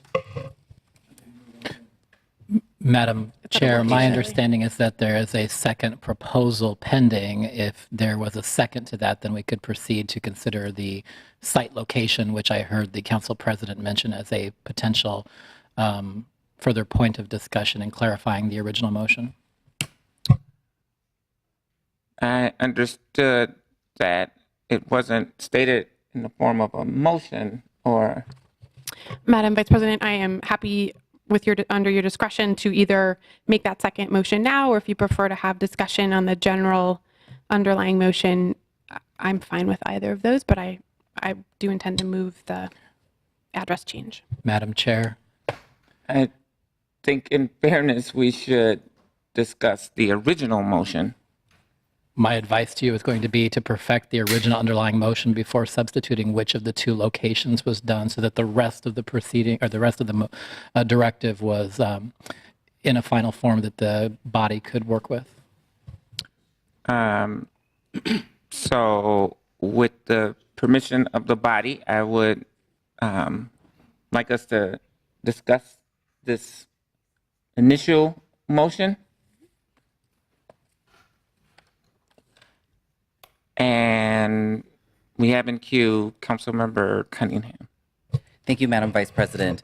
I wanted to take a quick moment because looking at point 3, talking about ongoing joint task force and looking at long-term strategies. As we step into this, first I just want to say as a Black human being that I stand in solidarity with my Native brothers, sisters, Two-Spirit siblings. I stand in solidarity with the Latino families that are impacted by this. And I think that actually transformational solidarity is what is needed to really actually get to the roots for our communities. I think it can really be impactful. It can be really challenging as a Black person to also be able to hold both truths around Native community, or I shouldn't say I have a struggle, I would say that we have a struggle with being able to hold multiple truths about similar but different experiences. But it's a both and, but I would say that, white supremacy, Eurocentric logic forces us to do an either or. It's either the Native community or it's the Black community. It's either the Latino community or it's white folks. Like it's always either or. And, but I think that we have the ability now to choose to do differently. And so I wanted to name that I stand with the community, and I also want to make sure that I name into this space what homelessness looks like on the north side. So homelessness on the north side looks like you don't have a lease or a mortgage in your name. That means that somebody once told me that you're one argument away from having nowhere to sleep tonight. And so a lot of folks couch surf, a lot of folks, it's hidden in North Minneapolis, the epidemic of homelessness.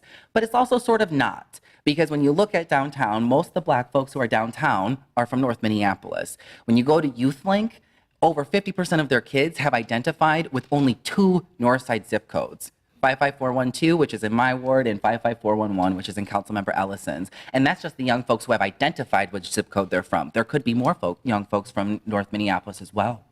And so I say this not to erase the Native struggle, because I will not perpetuate that. That has been a form of oppression to the Native community as erasure and silence at the table, and I will not perpetuate that, which is why I say here I stand in solidarity. And I also want to make sure that when we talk, and also while we talk about homelessness and long-term solutions, remembering that it shows up very differently in different communities in different parts of the city. So we might be able to see it here with the encampment, but I want to, which is unfortunately actually, I feel like the first time we've really been forced to look at the consequences of genocide and generational trauma. And I mean, this is pulling it out into the open in a way that I think is really important. And I really hope that we as communities of color and Indigenous communities can work in transformational solidarity to actually, instead of fighting over the little slices of pie, to be able to say, actually, we want the whole pie. So, and be able to build some work differently. So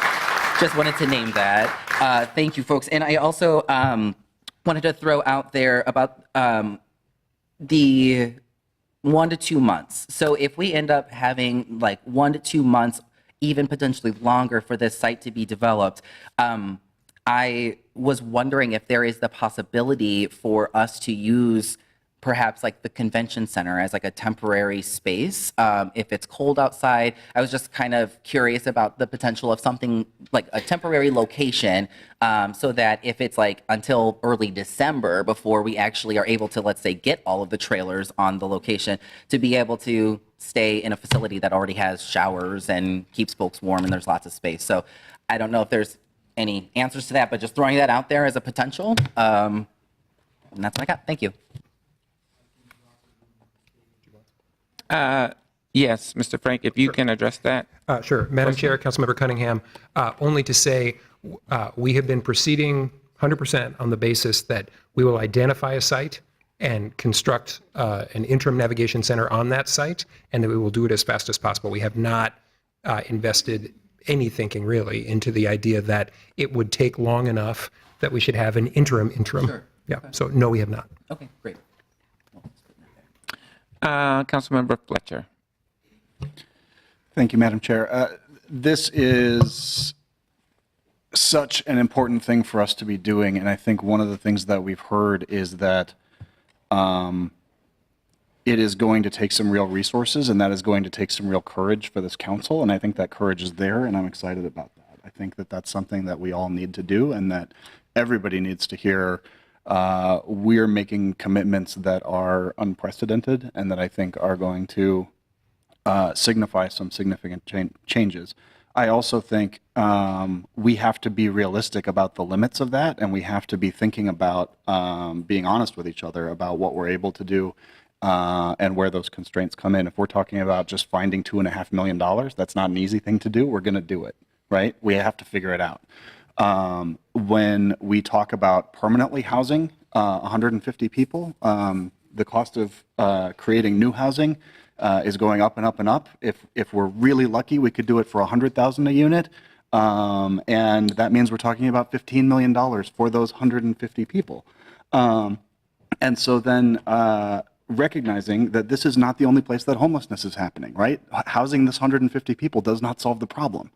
There are so many people who are unhoused right now. There are so many people who are marginally housed right now, and we have to be making these commitments, and we are trying to, and we are working at it. And so I am concerned, and I want to bring us back to this question of the $6.8 million cost of the Roof Depot site if we are not able to use it for the water fund purposes for which it was purchased, and we have to pay that back. And so I want to make sure that my understanding is clear, and my understanding is that if we might be able to work out some workarounds where we could pay the costs of delay, that we could pay the costs of interest and the costs of construction delay and the costs of maintaining the original facility and the cascading costs of not building the fire department that's supposed to go on the site of the original facility and all of the other stuff that gets sort of messed around, that gets sort of charged to this project, that we could probably do that, and that could be a set of costs that we incur, and that would be money that would then not be going to permanent housing solutions. And that if we let it go much longer than a very temporary site, that we end up out the $6.8 million that we have to pay back to the water fund. And that's money that would not be going to permanent housing solutions. That's money that would not be going to actually housing people in the long term and creating sustainable solutions. And so I want to make sure that understanding is accurate. And I want to, and I'd like to know, because it sounds like you've been looking at this model of the navigation center. Do we have a model of a navigation center that was opened and that was helpful to people and that closed within a year after it had served its purpose and got everybody to other kinds of more stable housing that quickly? Council Vice President, Councilmember Fletcher, to the question about the navigation center, what we have seen in other jurisdictions is different than what we are recommending today. And the difference lies in they came to the thought of a navigation center after, frankly, years of dealing with densities. San Diego and Seattle and others have dealt with navigation centers that move forward. And in fact, our colleague Kathy Tenbrook at State happens to know that the person who did the navigation center in Seattle is moving back to Minneapolis and is putting us in contact as well. But those were built intentionally to be navigation centers, although on different sites. If you recall from the presentation last week, there are some that took buildings that were already abandoned, some that were on a parking lot, and they remain to this day after years of being open on that parking lot structure. That is a sprung structure. What we have heard is, as we think about, and the caution we have heard from both colleagues and doing some of the research on the Interagency Council on Homelessness, is to precisely be careful of where you put your dollars in a temporary solution, because that, odds are, will become a permanent solution. There are ways around it if we are intentional and are thoughtful, and it is one of the reasons I repeat that part of this plan is to build a navigation center in an appropriate site at some point in the future, because I think it is needed as we move forward. But to your point, there have not been a lot who have built a navigation center and had that be temporary, but that is because they came to this dilemma much later in the game. We are addressing this much quicker than perhaps other jurisdictions because we have learned from them.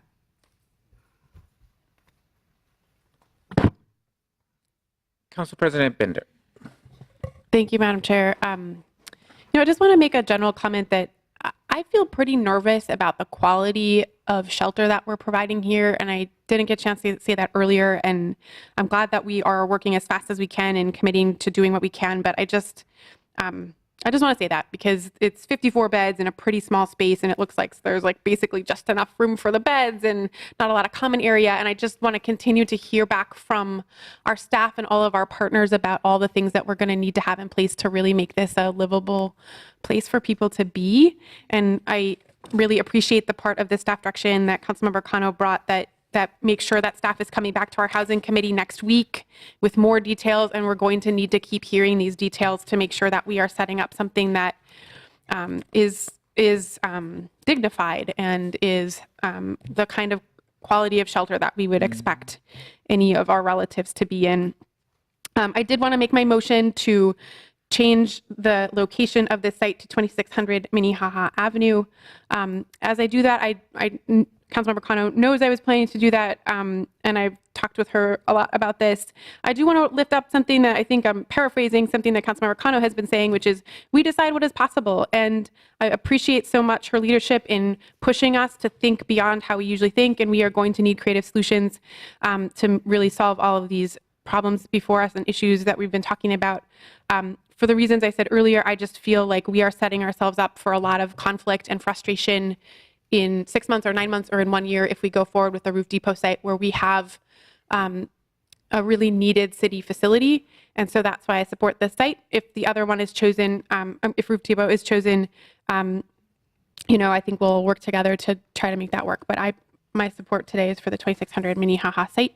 And I do think it's important that we take this decision today. And if there are other sites that we don't know about or something else comes forward, maybe there are other solutions we haven't thought of, but if we are going to meet our timeline, I think the city just needs to step up and make a decision and move us forward.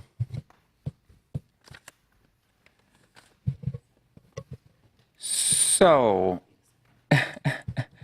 we have a proper motion. Do we have a second? Second. We have a motion and a second. Any discussion? I see in queue, Councilmember Cano. Thank you, Madam Chair.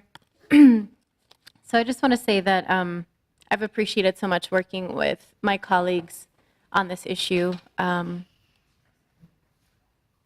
It's one of the most pressing issues of our time. And when I met with Alan Arthur a few days ago, he was describing the fact that, he anticipates the issue of homelessness becoming more and more prominent in our radar screens because of the different things that are happening in our society with stagnant wages and more people moving into the region and us losing naturally occurring affordable housing at unprecedented rates. So I think it's really great that we're all working together in a very collegial way to figure out how are we going to address this. And I had the opportunity to meet with the council president this morning. I've been in and out of Councilmember Cam Gordon's office all week, and he's the chair of the housing committee, and I commend him for his leadership on this. And I deeply care about this issue. I have 3 small children. I've been to the camp twice. Many of my friends and supporters are at the camp. And what I want to say is that I guess I would appreciate the consideration to have the Roof Depot site looked at, because I think what it does is it challenges us to fix the problem and not to let it go on and grow and become this thing that just kind of becomes part of our, housing, encampment, kind of legalizing encampment approach. I do not feel comfortable putting this next to the school. I'm not going to be able to support that motion. Councilmember Bender knew that. I do think there's a lot of fear-mongering around the Roof Depot site, and I wish that I could just kind of bring all of our feet to the ground and to help you understand how much commitment I have to make sure the Water Yard project goes through and to make sure that this is a short-term housing option for folks. Because when you say short-term, I mean it. That when you say to me short-term, I'm like, yeah, short-term. To me, short-term is not 2 winters, meaning this one and the next, or a third or a fourth. It means that we double down on our efforts and we keep holding ourselves accountable to solve that problem. Instead of saying, well, let's put it at this other site, which, maybe the costs aren't as much, but I don't think we're taking in the costs of what it means to be an undocumented Latino in society, being hit by all of these anti-immigrant agendas and then having to stress out about what's going on at your school site and were you engaged or not, and are you involved in the decision making, or are you erased once again? And so we have a very manageable, viable site. I think the institution needs to just take a look at its privilege a little bit, try to figure out how to make things work. And if you're feeling uncomfortable and if you're feeling the tension, maybe that's where we got to go. Maybe that's where we got to push a little bit deeper, because honestly, this does put us on a timeline. And this does make us think about like, oh, where are we going to get the money to do this? Because this is a short-term commitment. This is not a problem that we can hide away somewhere and then not think about again, which is, part of my worry is that's kind of what would happen if we put it at that 2600 Minnehaha site, because it doesn't seem like a lot of people care, right, about what happens at that site. But we have a lot of eyes and care about what happens at the Roof Depot site. And that's what I want. I want that support. I want that institutional support. I want that institutional buy-in. I want that institutional worry. So if we never thought about homeless folks before, 4 or 5 years ago, we're going to be thinking about them every day from now until fall 2019. And I want us to feel that, to work on that, to have that be in our calendars. Oh, I have a meeting about the Roof Depot site and the encampment that's got to be done by 2019. And guess what? I've been talking to foundations and I've been talking to business partners, and everyone is ready to go and they want to engage and they want to be directed to know what to do and how to help. So we can set the groundwork for that plan. We can bring that political will to the table. And I've seen things like this before, right? You get into rooms and people say it's impossible. And by the time you have 2 or 3 conversations, all of a sudden, we have minimum wage, or we have green zones, or all of a sudden, we're bringing in, like Mayor Jacob Fry did, $40 million for the affordable housing. So again, I believe that this is a viable site. I believe that we have the ability to work on this together to make it work. I believe we have very talented people on our team that can figure out how does this manage, how can we make it work. There's community members, and if we put out a call right now for like a brigade of volunteers to help us put up small portable houses in a parking lot, I know we would have it. We're not leveraging all the power and voice and platform to get the assets that are available to our community to support folks. I mean, you've been seeing how many donations have been pouring in. And yes, the message will always be, this is a temporary short-term solution, because guess what? Nobody really wants to live in a camp forever. You think those folks want to be there in a camp forever? No. They actually want to be a part of the solution. And you saw them testify. They said, you know what? If you give me the tools, I'll build my own house. Or, hey, plug me into some work. And you know what? Now they have some kind of a council where like they get together and they talk about making decisions and about what they need to do. Grant Snyder has been incredible, our Sergeant Grant Snyder has been incredible at building those relationships and bringing folks into the fold. And I know women who were in treatment for chemical dependency a year ago who are now here testifying on this very project. So change is possible. Folks are going to be able to be empowered and might be even connected to that community vision of green jobs and making the East Phillips community better and throwing down to see what else the community can do. So I feel like instead of making decisions out of fear and out of lack and out of like not interested in going into an uncomfortable place, that we should try to go there a little bit more and challenge ourselves to see if we can get this done. And we absolutely have the power to say, you know what, this is going to be short and temporary, and it's going to be done here, and this is why. And I feel more comfortable signing up for that than on some other site that is connected to another vulnerable community that is here saying no, and not knowing how long that might go on for, if it's going to be 2, 3, 4 years, because guess what? Now the camp feels comfortable and there's no pressure, there's no time ticking. And so if folks want to sign up to that, all right, but I'm not really interested in us signing up for that. I'm really interested in us solving the deeper issue, doubling down on these efforts, and delivering through on what we say we're going to do. So when it's short term, and we're committed to the long-term vision so that the women who are pregnant and living at the camp and are due in November can have somewhere stable to live next year and raise their children. So all that to say, I'm deeply committed to the Water Yard project. I'm deeply committed to make this a short-term camp, and I won't be able to support the amendment to the underlying staff direction. Councilmember Reich. Thank you, Madam Chair. And I think there's a consensus in terms of wanting this to be short-term no matter what location. I think the long-term commitment has been well outlined. I think we have commitment to that. I just see a choice between not caring or not caring. I think a choice between really being concerned about embracing a lot of unknowns and a lot of extra expense at a solution that needs as much resources now with the least amount of uncertainty. And I think one site, as selected by or recommended by staff, they very clearly outline that. If we can have the imagination to somehow we're going to figure out how to get out of state law requirements, we could certainly figure out what we always are able to do, which is to come up with good site plans. I mean, we have all kinds of land use that have impacts, and sometimes those impacts have conflict. We spend a lot of time through the site plan process, of course, which we don't have before us now, to figure out how to mitigate issues and concerns. I don't see an apples and oranges here in terms of the issues and concerns. I see a lot of expense, a lot of unknowns, a lot of uncertainty, to add to an already challenging situation versus here's a site, we can go for it, we actually know how to do good site plans given the time, and we will have time after this subsequently to make sure that we can buffer against any specific issue, impact, or concern, and it wouldn't be an act of disregard. I like the notion that we will be doubling down to make sure no matter what we do, it'll be short term. I'm all on board for that. All right, thank you. As the vice chair, I will be temporarily chairing while Council Vice President Jenkins steps away. Next in our queue, we have Councilmember Gordon.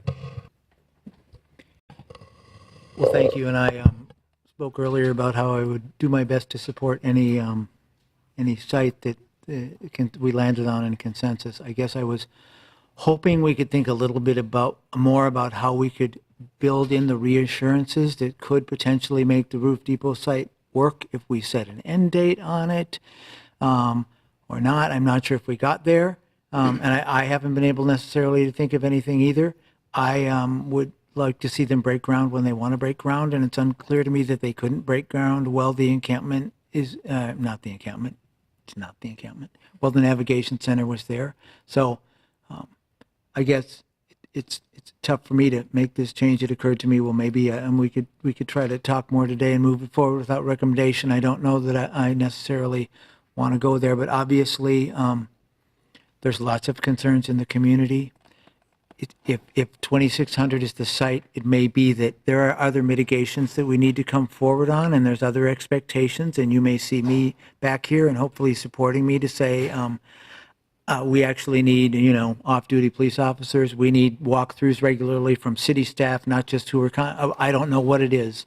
But, so it's with big reservations that, that I'm encouraging you, if you have questions about the amendment, you could think about that, and we could go back and try to amend it some more. I was actually thinking there might be some more amendments to the Roof Depot site that people could offer to say, I'd accept it if it said it would end in, April. We could talk about that, or November or August. So I just thought I'd throw that out there. Thanks. Next up, we have Councilmember Fletcher. Thank you, Mr. Vice Chair. So the one question I have that makes it really hard to support the Roof Depot site is understanding, even if we were to put a date on it, let's say that we say it's going to be closed by October 31st. of next year. Do we have an estimate of what the cost would be in terms of delays, in terms of the things that we would have to reimburse the water fund for that year?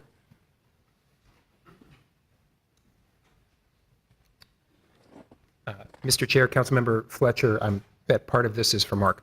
Councilmember Fletcher, I believe your question went to, part of it, how much additional cost would having a site that's chosen go past a year to operate that site? Is that part of your question, or could you restate, please? My question is, let's say we did limit it to a year. Let's say we successfully said we can time limit this. We're going to create this as a short-term solution. I take the spirit of Councilmember Cano's sort of call to get really serious about that. If we were to do that, what does that cost in terms of what we have to reimburse the water fund for? Because I feel like I don't understand what kind of cost I'm committing to in this choice, and that makes it hard to vote for the site. I will look to Mark for that part, and while he comes, I will say, I'm trying my best not to wade into where I think you and your council colleagues are, but I will say that having another site ready for sure by a date could itself have other costs. That's what I thought you were asking. So if, for instance, we were targeting having something done by October of 19 to be the replacement site, we might be in a place where we had to pay more to make that the case. See what I'm saying? Like, that's a project that wanted to take 18 months, but we were paying more to accelerate it. That happens a lot in construction. So I understood that to be part of your question, and no, we don't know that part, but I think now I understand. Your question was for Mark. I think that's right, but I think that the lack of clarity around the additional cost of that as well, and sort of saying, what does it take to make this as short-term as we want it to be? Yep. It would be very helpful in making this vote from here if we had any kind of numbers that we could attach to that. Madam Chair, Councilmember Fletcher, I agree it would be helpful, and I'm not trying to be cute. If I knew, we would of course tell you. We don't know what the permanent facility will cost. We don't know where it will be. There are lots of things we don't know, so I can't say.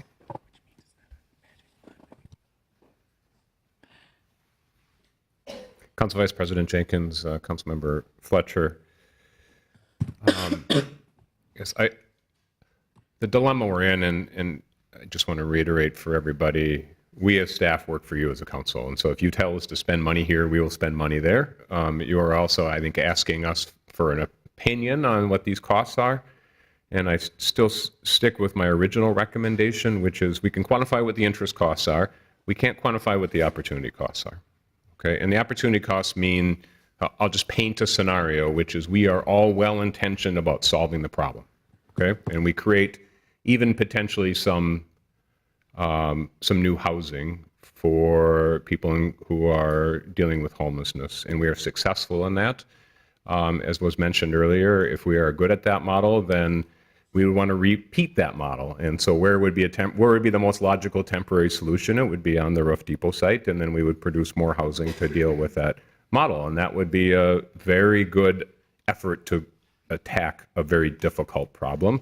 Where it puts us is 2 or 3 or 4 years down the road for not having a water site and uncertainty. So hence the reason that I'm making the recommendation that I do, because I can't quantify what those opportunity costs are for you. I could just tell you what the interest costs are on $6.8 million for 1 year, but that's not going to give you the whole picture. So I don't mean to be vague about that. I just want to be as direct as possible. But if you, as we've discussed before, if you choose to spend money on something, we will find the money to get done with whatever you choose to direct us on. Okay. Thank you. I just want to say to my colleagues and to the people who have testified, I feel I hear a lot of the arguments, and I also feel very uncomfortable casting a vote to put us on a site where we actually don't know what we're spending. We actually don't know what it's going to cost us, and we don't know how much of the money we could dedicate to affordable housing is going to end up going to just the cost of reimbursing for the site. So I'm, based on the lack of information that we have, I feel like I have to support President Bender's amendment. Councilmember Cano. Thank you, Madam Chair. I think we also have a lot of lack of information about the budgetary costs of the other site at 2600 Minnehaha, specifically because we haven't engaged the school to understand what it is that they're going to need the city to do to make that site work. And so you could ram this down the throat of the schools and the Latino families and the administrators and the teachers that are here. I think that would be a horrible mistake. I want to clarify, however, that the staff direction we have before us does not lock us in to an investment vote. This staff direction, if you go back to read it, describes a process to come up with a budget, a plan, a property manager, a sunset date. It's to get more details on an actual site. So we could, at a future time, if you decided that, this is too much money or it doesn't make sense, or all of the questions that our chief financial officer wasn't able to answer here for us today, because again, this is the first time we're digging in deep to figure out what does this look like. We're in emergency mode response sort of time frame right now, that what we're asking for here is to identify a site and dig deeper to figure out what those costs are going to be, what that plan looks like, what that sunset time looks like. And it also includes, some more reporting back to the council as well as the long-term options. I would be happy to add more language about that to address some of Councilmember Fletcher's concerns. I think it's already included in here, but if we want to make it a little bit more visible or present, I'm fine with that. So I just want to reiterate that I think voting to put this at the school site is not a good idea. You could alternatively, like Councilmember said, if you don't want to support the staff direction, we could pause it and discuss it tomorrow, discuss it next week on Wednesday, as long as we don't put it at the school. And if there are other sites that cost less money, that we can do quicker, that would be amazing. Let's do that. At the end of the day, however, I do think we're going to have to put our money where our mouth is if we're trying to solve an issue that's been ignored for the last 4 to 5 to 10 years, and now we're grappling with it face to face, and there's nowhere to hide and nothing to ignore about it. So we are going to have to pay. We are going to have to pay to do this, and I think it's worthwhile. I think it's a good investment, and I don't think we should be afraid of looking at price tags. And I also want to remind everybody of what our council president said. The city is not on the hook for the entire cost of this project. We have so many partners. We have so much volunteer energy and support. We have so many people willing to help and stepping up already. There's so many types of groups and community outreach folks and donations. I mean, I just feel like we need to be looking at all the assets that we have and how this can be possible instead of saying no, no, no. It's like how. And bringing and inviting people to that table to make it work instead of obstructing the flow of the conversation in terms of how community wants to bring this to us and what they're requesting and what works for them in their traditional neighborhood to stay close to their community, to make sure that they still feel like they're being heard in this process. Councilmember Ellison. Thank you, Madam Chair. I just wanted to ask a clarifying question just because I feel like it hasn't been asked like this straightforward. If we're going to put this on the Roof Depot site, that $7 million, 6.8, that has to be paid back immediately, right? Like that's not, I feel like that hasn't been answered in such a straightforward way. We don't have an option to like wait and see what goes on. That has to be replenished immediately, correct? Council Vice President, Councilmember Ellison, thank you for trying to make me look good. Yes, the answer is yes, it has to be repaid right away. So directness is what I would hope to achieve. Yeah. Awesome, thank you. I have. This is a super difficult decision, and I think for a number of reasons. I've been thinking about some of the conversations that I've been having with folks over north. I represent Ward 5, which is a community that faces its own sort of challenges with regards to safety issues and that kind of thing. And I know initially, when there was a lot less certainty about, where exactly this would go, I was in conversations with the Minneapolis Public Schools about some of the abandoned buildings in my ward. And I know, that Ward 5 is not, that my neighbors and my constituents wouldn't necessarily want to see this go in the ward. And I think that but I know that if that was the way that we were going, that's something that I would support, right? My point with that is that I think that often we think that we can quarantine this population off in a way that we simply can't, right? They're in a community now, right? They're right next to a park now. If we put them at Roof Depot, they're going to be right across the street from a residential area that is a POC community that inevitably has a lot of kids. If we put them next to the school, which is an uncomfortable option, it's a school that represents POC community. But it's also in an area. So I don't think we avoid any of our problems that have been stated, whether we put them at one site or the other. As I've been listening, I really wanted to be supportive of my colleagues, and Councilmember Cano and I went down to the site and talked to folks, and people have there's a lot of disagreement about, even among folks living in the camp, about how things would get solved. And so I say all that just because I've been pretty quiet trying to form an opinion up here, and I kind of feel in an exacerbated way, similar to Councilmember Fletcher, which is that given everything that we've heard, given everything that that's shaking out here, I don't know that the problems that present themselves by placing it at 2600 are solved by putting it at Roof Depot. We're still going to be near kids. We're still going to be in a residential area. We're still going to be in a POC community. And so with that, as it stands right now, I don't feel comfortable delaying. And I don't feel comfortable voting for the site to go at 2600, but if we had to vote right this second, I would support putting it at 2600 as it stands. So I just wanted to vocalize that. Council President Bender. Thank you, Madam Chair. I do also want to just encourage us to stick with this and make a decision today. It would feel too easy to say, well, maybe we can find a MnDOT site, or maybe we can go back to the county. And I'm just concerned that that continues to further delay a timeline, and that we just need to show up today and make a decision.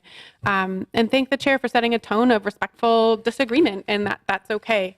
I did just want to reiterate my position in maybe reference to something that Councilmember Gordon raised earlier, which is that it is my position that I'm uncomfortable setting an end date for the temporary navigation center.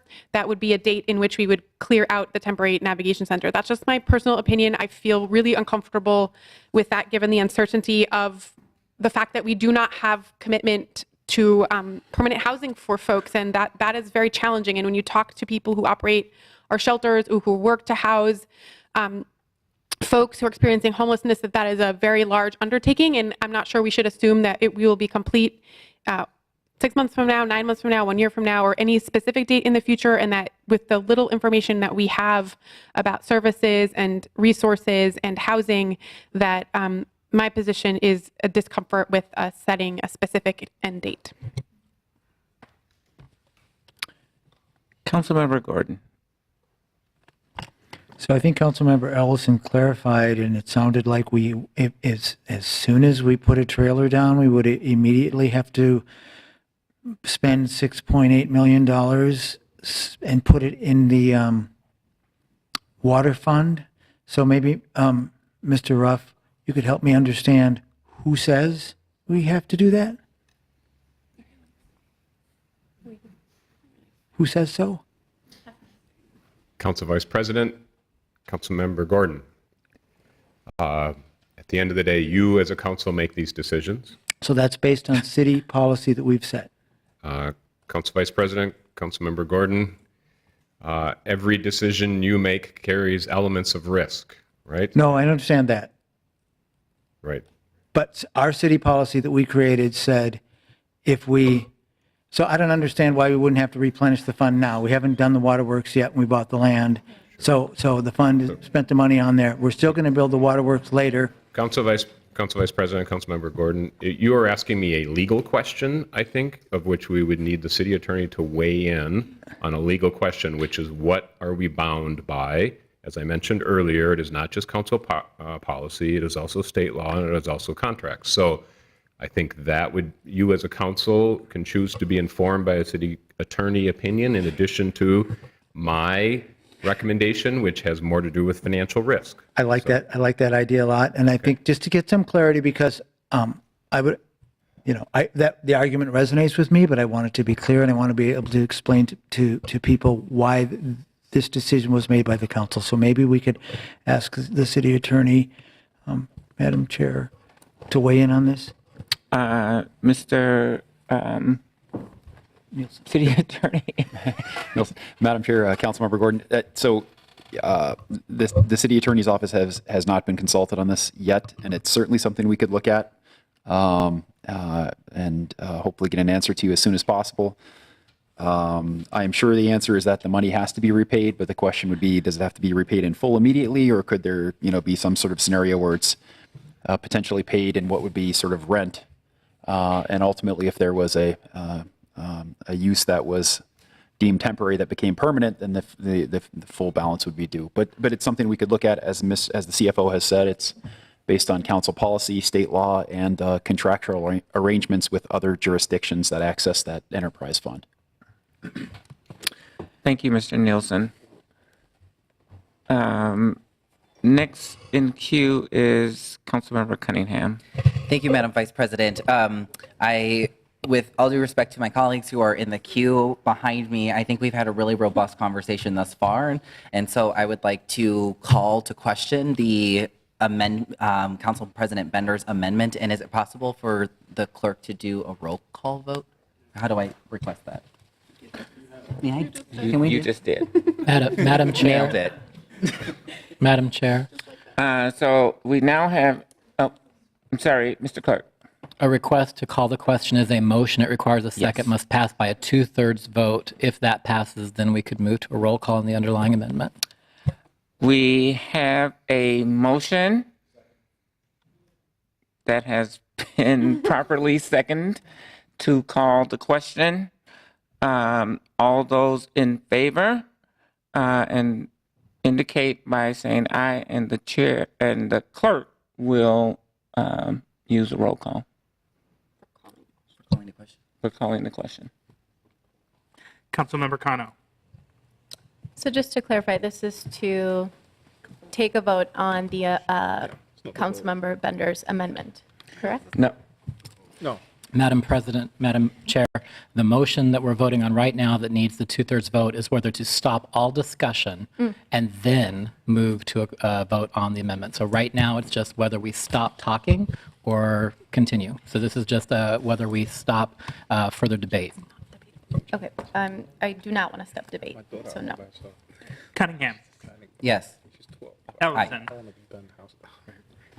Say it again. Ellison. Aye. Fletcher. Aye. Goodman is absent. Gordon. No. Johnson. Aye. Palmisano. No. Reich. Aye. Schrader. Aye. Warsami. Aye. President Bender. Nay. Chair Jenkins. Aye. There are 8 ayes and 4 nays.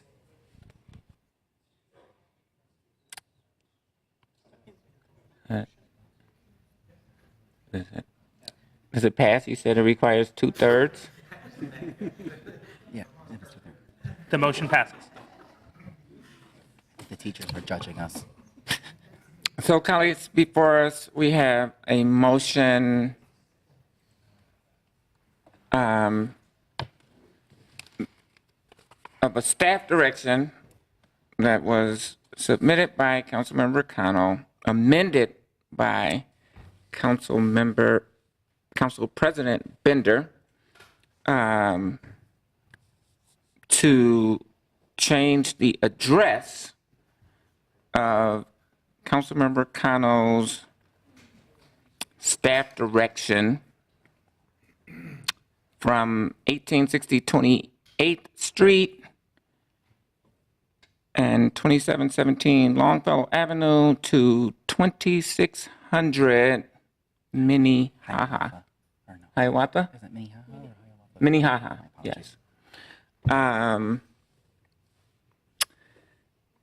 All those in favor indicate by saying. We had a request for a roll call on that, I thought. Was there? Yes, I would like to request a roll call vote for this. Oh, okay, I thought you requested a roll call for the question, but. So I'll ask again. Yes, thank you. All those in favor of the motion indicate by saying aye with a roll call from the clerk. Councilmember Kano. Nay. Cunningham. Nay. Ellison. Aye. Fletcher. Aye. Goodman is absent. Gordon. No. Johnson. Aye. Palmisano. Aye. Reich. Aye. Schrader. Aye. Borsami. No. President Bender. Aye. Chair Jenkins. Nay. There are 7 ayes and 5 nays.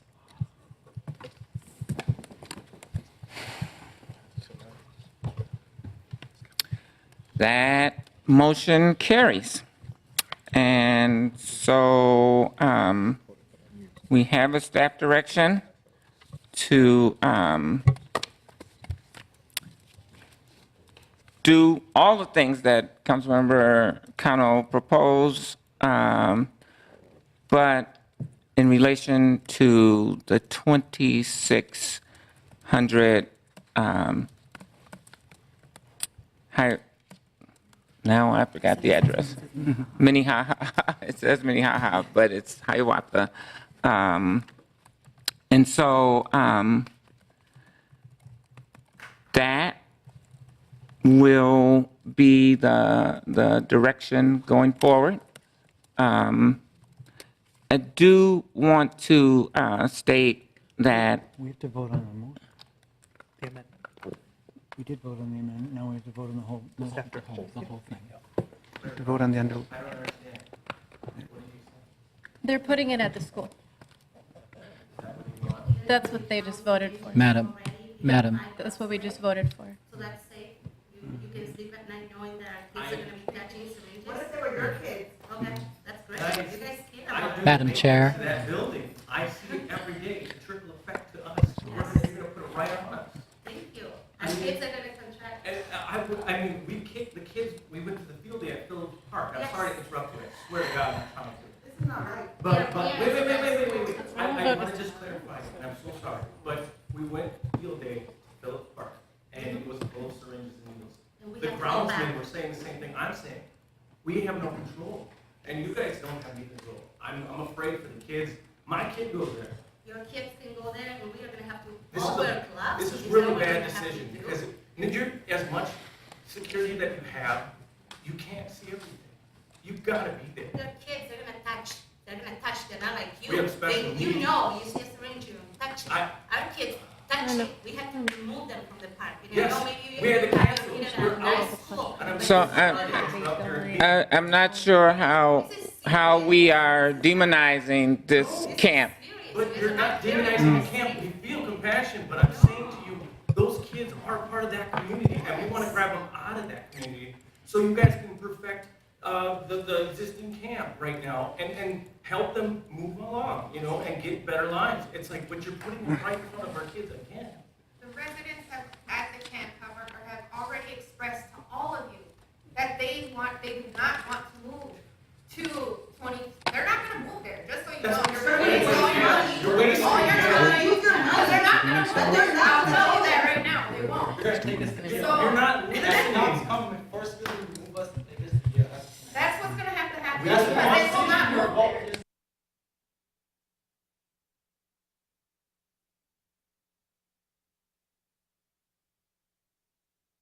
And if that's not the case, when we're going to you're jail, going to end up criminalizing Pictures. You go take pictures. just come down. Just come down and take a look for yourselves. We Get out of the have chair already and go there right now. I promise you, if you leave your offices today, go down to Phillips neighborhood, look for your damn selves over at 2600. You will see it.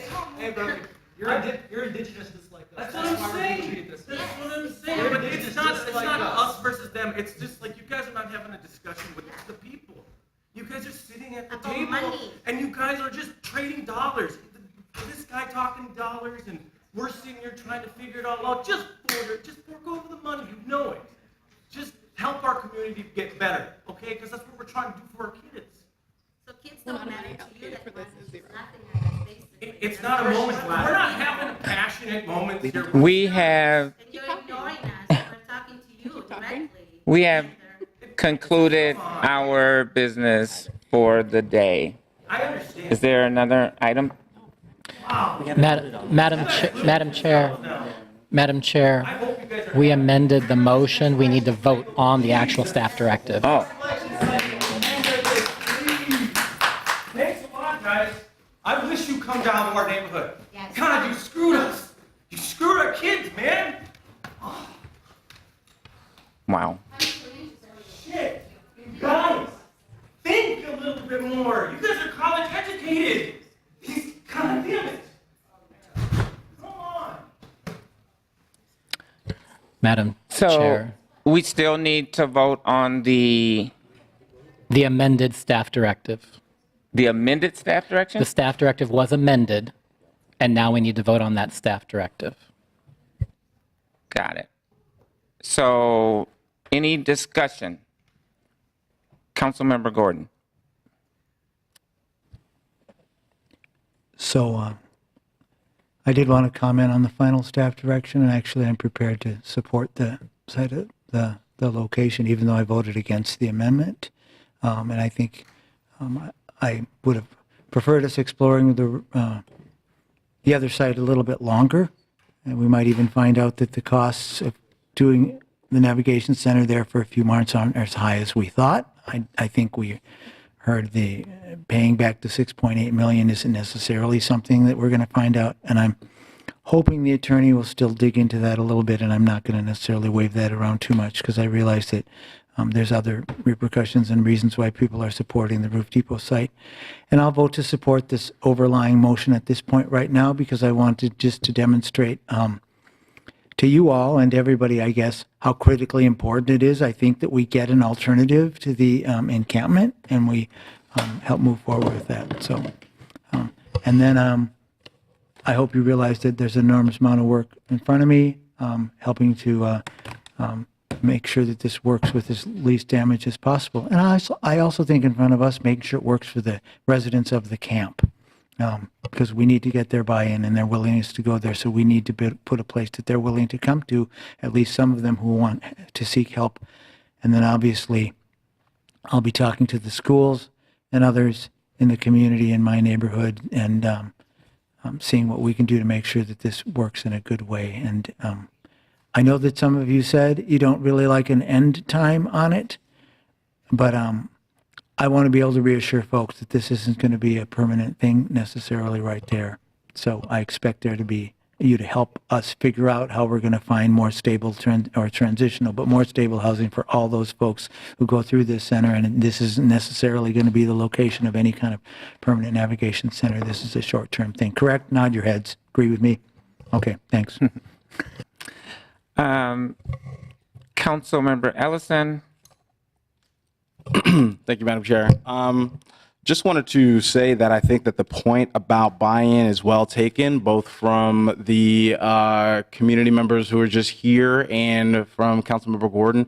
And so I have a question potentially for City Coordinator. What do we lose in terms of with a day? Because I think, and then I guess I'd like to then ask the City Attorney's Office how long. Could we have at least some semblance of an answer to the question regarding the payment of the water fund by tomorrow? I know it's late in the day and we got the meeting at 9:30 in the morning. But I just feel like if we go ahead with this and we don't have buy-in from the camp and we are wrong about the water fund, then, I do think that there are some inherent problems. Then we are kind of putting our money down a hole. So I just wanted to get, what do we lose? I just wanted to ask the question: could some semblance of an answer be given tomorrow? And then to the coordinator, what do we lose by waiting to make this decision at 9:30 a.m.?